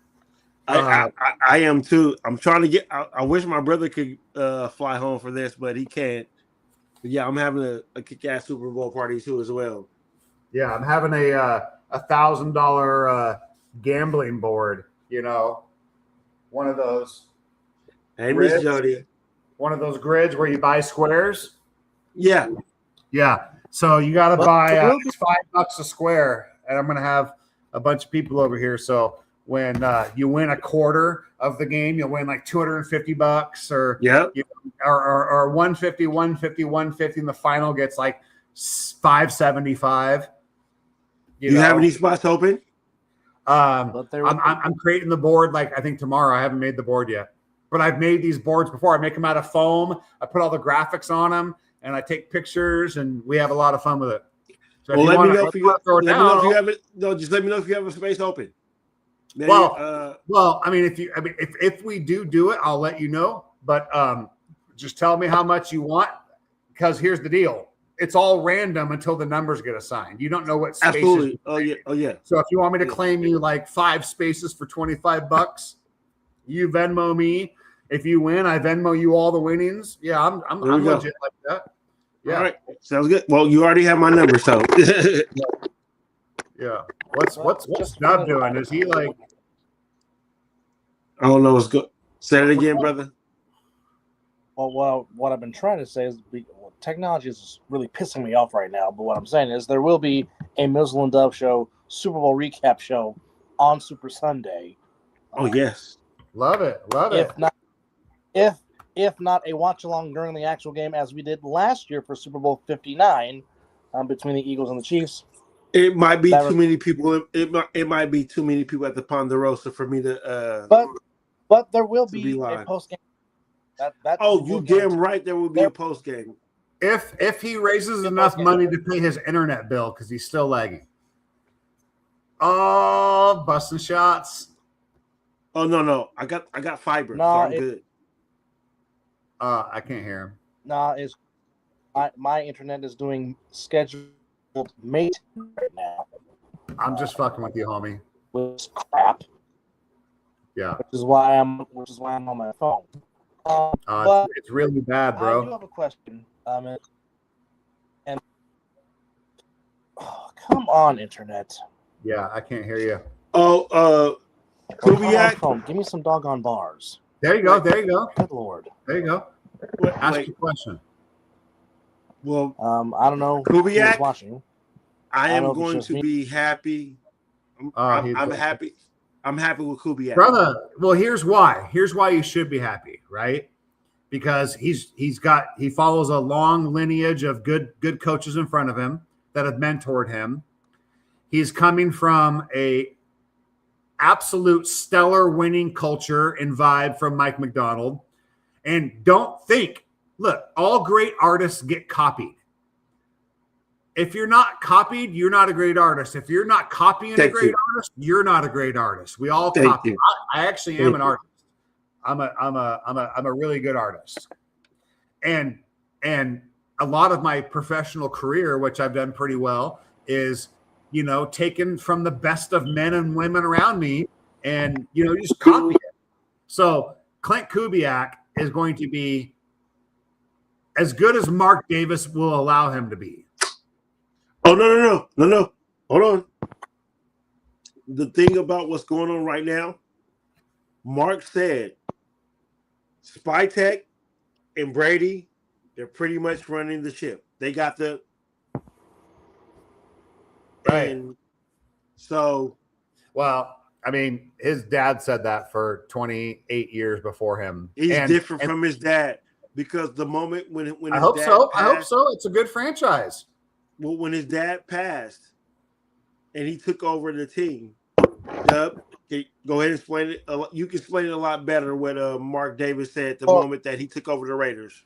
He said, I know nothing about football. I'm going to surround myself with people that know football, and I'll do all the business stuff, which is why in the early stages, he leaned heavily on Al's former right-hand man, Ron Wolf, who, of course, did great things with the Packers also, and leaned heavily on John Madden. Fair enough. Can I interject here? Of course. Approximately what date was that statement made when Mark Davis took over? What year did Al Davis die? 2017? No, 2011. 2011. So Mark Davis has been involved since 2012 seasons, right? Pretty much. The rest of 2011 and hold on. Here's my question. As much as you say, he said, which is all accurate, right? I can play it back and you would probably be very spot on, Dub. I get it. But my question is this. Since that overseeing, how's your team done? Oh, we've been shit. Not even shit. It's beyond shit. It's a place where Heisman Trophy winners don't want to play anymore because you guys spoiled 4 of them. Seriously. No, they did. I can name all of them. You want to name them? Not Plunkett. No, and not Marcus Allen either. No, exactly. No. So we screwed Charles Wilson? Yes. Your team failed him because they weren't just sound enough and just built well enough. I'm not saying it. Woodson, there's a lot of guys in that list that I fucking respect the shit out of. Back to Willie Gault and Tim Brown. I can go back to Jay Schrader, Plunkett, all of them dudes. I love those teams. All my misery. Love them. Darren McFadden. I kind of liked him too. So it has nothing to do with that. It's just collectively, it doesn't work. So it just doesn't work. Fucking Al Davis did better than Mark Davis, and Al Davis had a big skid for 17 years, but Oakland was the shit, winning all that shit with Art Shell, not Art Shell, but Art Shell was the man. Art Shell should have been better. Art Shell was the Parkas in the 90s. He was the black coach, and he had the first. Yeah, Art Shell was money, but before Art Shell was Tom Flores. It was Tom Flores, and Tom Flores won Super Bowls. Yeah. 2. So, and then Tom Flores came to the Seahawks, and we got him, and he was dog shit. So my point is that from that franchise to the Cowboys to even what we're talking about, the Niners, like these are blue bloods that are like strangled of success right now. I like it. The Niners maybe a little less, right? Because they've made the NFC, and they also made like what they're for the last 3 Super Bowls in the last 8 years, and so they're getting there. I mean, man, there's some sorry ass franchises out there that shouldn't be. Oakland's one of them. Oakland should fucking goddamn dude be in Oakland. Fuck. It pisses me off, dude. It pisses me off because I'm born and bred in the AFC West. In the fucking 1983 is my first memory. You guys were born. Well, shit, the year I was born. Yeah. So 83, I was 5 and 6. That's how many years older I am than you guys approximately.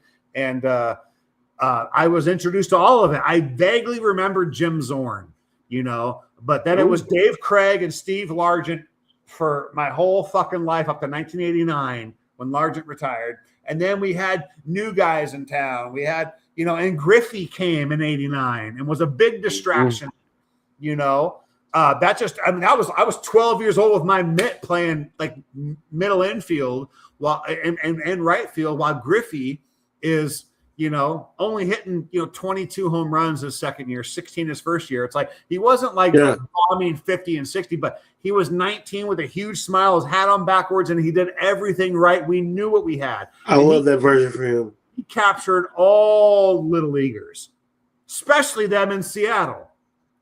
Yes. So it's unequivocal how important that guy is. Like you can't even measure him to anybody else to me.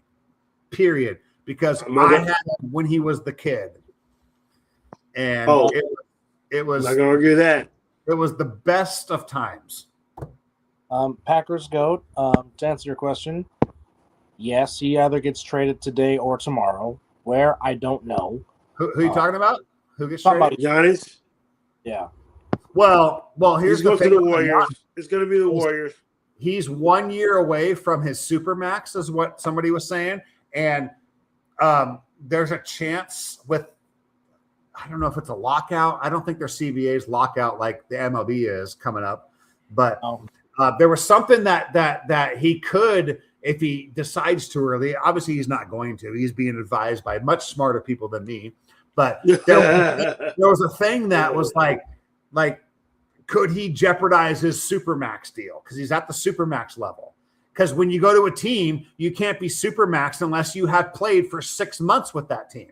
That's what it is. And so if he does sign, so he's trying to get like the supermax, maybe sign with his current team, Milwaukee, and then get traded once he's secured, because he will go like, first month of next season uncontracted as a supermax player.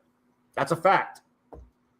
And that's not my fact. I'm just telling you what sports radio said on my drive home today. I love that. I'm not trying to be a scholar or nothing. I don't know much about, But Kelly, real quick, and I'm switching back to baseball. Let's go. But just take me back to the fantastic game that was Game 5 of the division series against the Tigers, and just take me through your emotions during that fantastic game between the Tigers and the Mariners. During that fantastic game. It was a good game. It was for me as a baseball fan.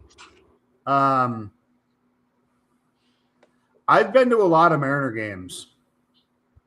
Lots.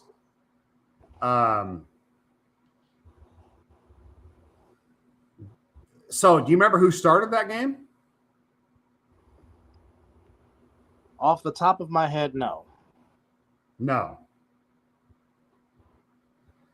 You don't know who started it, even for the Tigers? I know Scooble started for the Tigers. That I do know. The Cy Young Award winner, Scooble? Yes. Bro, he started that game.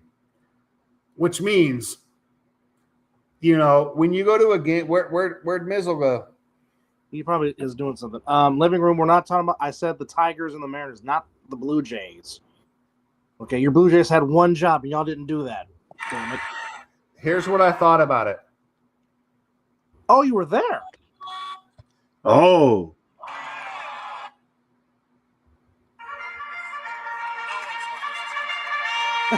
Oh, hold on. It'll adjust. The light will adjust. There we go. He was there. Oh, I was there. So you sitting down? Are you sitting down the first baseline? Third. This is just a flip. So this is backwards. This is fucking it, dude. 15 Love innings. it. So the screen's backwards. Is this the Jorge Polanco walk-off? There it is. Is. Look, dude, I'm losing my shit. We got good seats. I paid about $1,800 for these seats. So I have 5 people with me, all my kids and my wife. That's fantastic. Hold on, here we go. Here's my son. He's next to me. I'm just like cheering and not filming what I am looking at.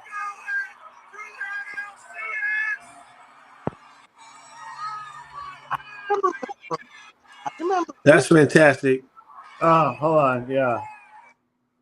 Look, so I remember yeah, them.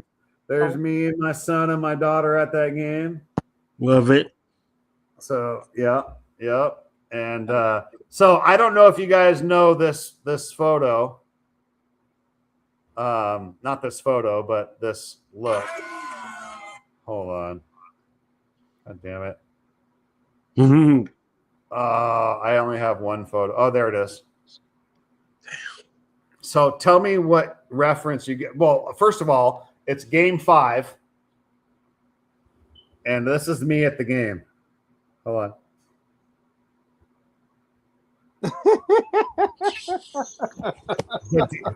That was I had this custom made Detroit Sucks shirt.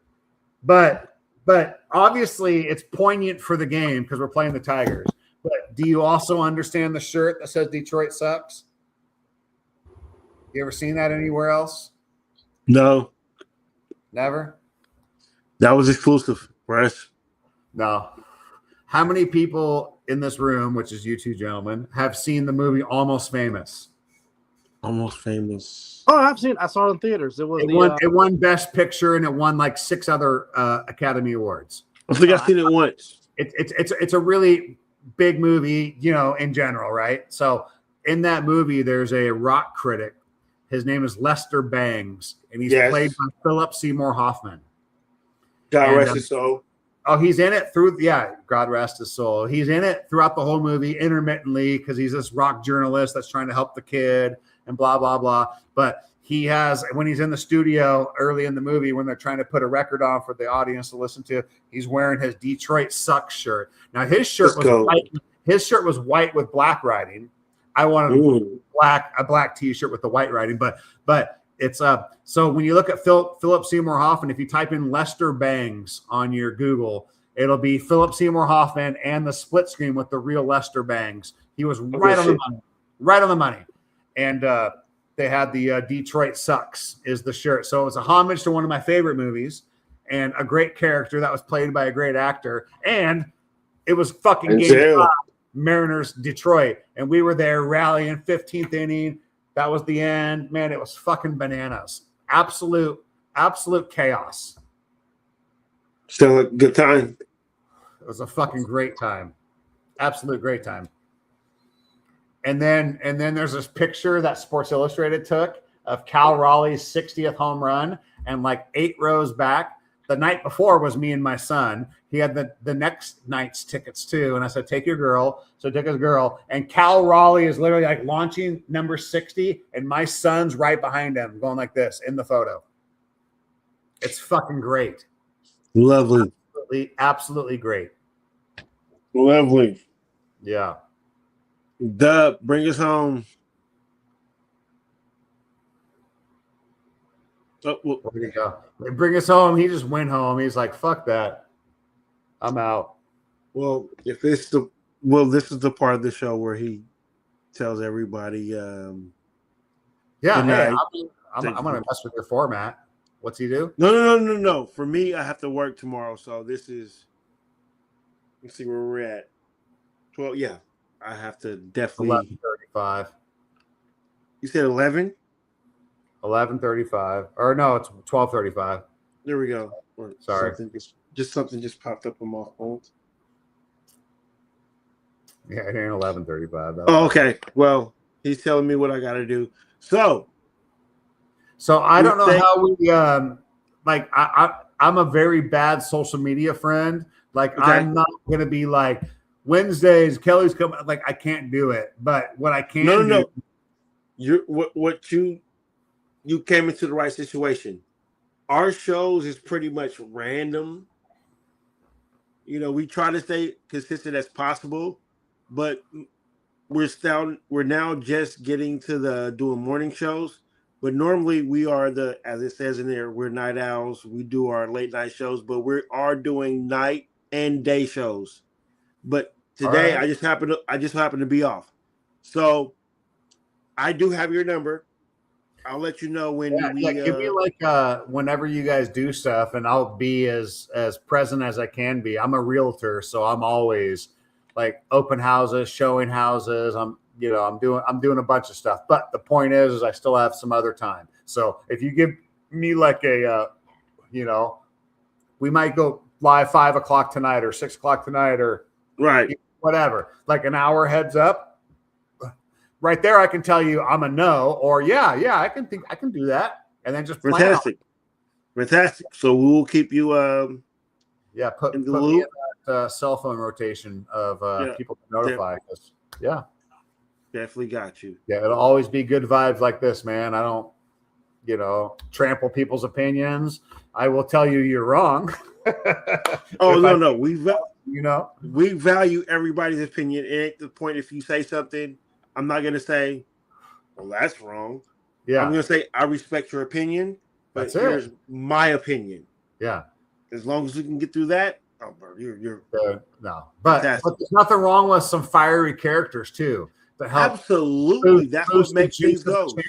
Dude, and I'm very opinionated, and I won't be talked off of my opinions. I can listen to reason, and I can back up logic, and I can back up data. At the end of the day, that's when you were saying, like, I feel. I'm like, no. Stop. I want you to tell me, like, what you know. Like, oh, I feel if the Seahawks win the turnover game, we can, or I really hope. Like, no, I don't want hope or feels. I want to be like, hey, what do you. Talk to me straight. Feel about the game through, not to say they have to be a data nerd, but like, matchups, like, hey, I think we got, our D line's going to overwhelm anybody. I mean, whatever, simple stuff, but absolutely. That's I mean, doesn't mean there's no room for emotion or opinion, but this show is open. Yeah. Our platform is open for everybody to come in and sit and talk with us and say what they feel and everything like that. There's no discrimination on this show. So yeah. Well, then make sure you keep me, give me like 5 updates on your next 5 things. And if you don't hear from me, then just write me off, but you will hear from me. We will never write you off. As long as you subscribe to the channel, you will always know when we're on. Like I said, I have your number. I can let you know when we decide to do like a guest show. And hell, like my brother said before, he's having internet problems right now, ladies and gentlemen. But Super Bowl, I think we will have an open forum show on Super Bowl. So if we do, I'll definitely send you a link. I have a big group showing up on Super Bowl. Okay, you know what? I have a big group too, but the group that I have over there, like all broadcasters too. So not mine. They're all just like dialed into the game because this is our team up here. Oh well, I respect that, because if it was my Raiders in the Super Bowl, you're not going to be looking at your laptop. Fuck no. Fuck no, you're not, dude. So if this were, the Rams and the, whoever, Texans. If it was two teams that nobody cared about, then I totally understand. Yeah, I'd fuck with you on the Super Bowl. I'd get on a podcast with you guys. But there we go. This is my jam. These are my boys. With that said, we're gonna ride out by the tunes of my son. And we appreciate you, Kelly. We appreciate you, Kelly, for joining us, and definitely subscribing. This is what we do this for. We love to interact with our followers. So this was just fantastic. So yeah, man, have a spot on the show anytime. Anytime. Let's do it, man. Don't forget the name. I'll just call myself C-Town Kelly. So, if you ever have to like phone a friend, like if someone's making a, half-hour argument about something Seattle, and you're like, let me check that. I love it. Call me. I love it. All right, brother. Enjoy your the rest of your time. Enjoy the Super Bowl. We'll definitely be talking about the Super Bowl, man. Enjoy. No question. We're gonna have a post-game conversation. No question. Absolutely. I already like it already. All right. That's fantastic. Well, one love, man. I'm glad I found you guys. Thank you very much. I mean, be a friend, tell a friend. Yeah, man. Have a good night, brother. You too. All right.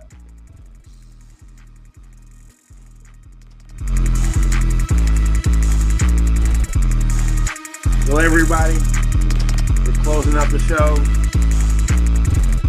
I hope you enjoyed it. If you are new to the show, please subscribe.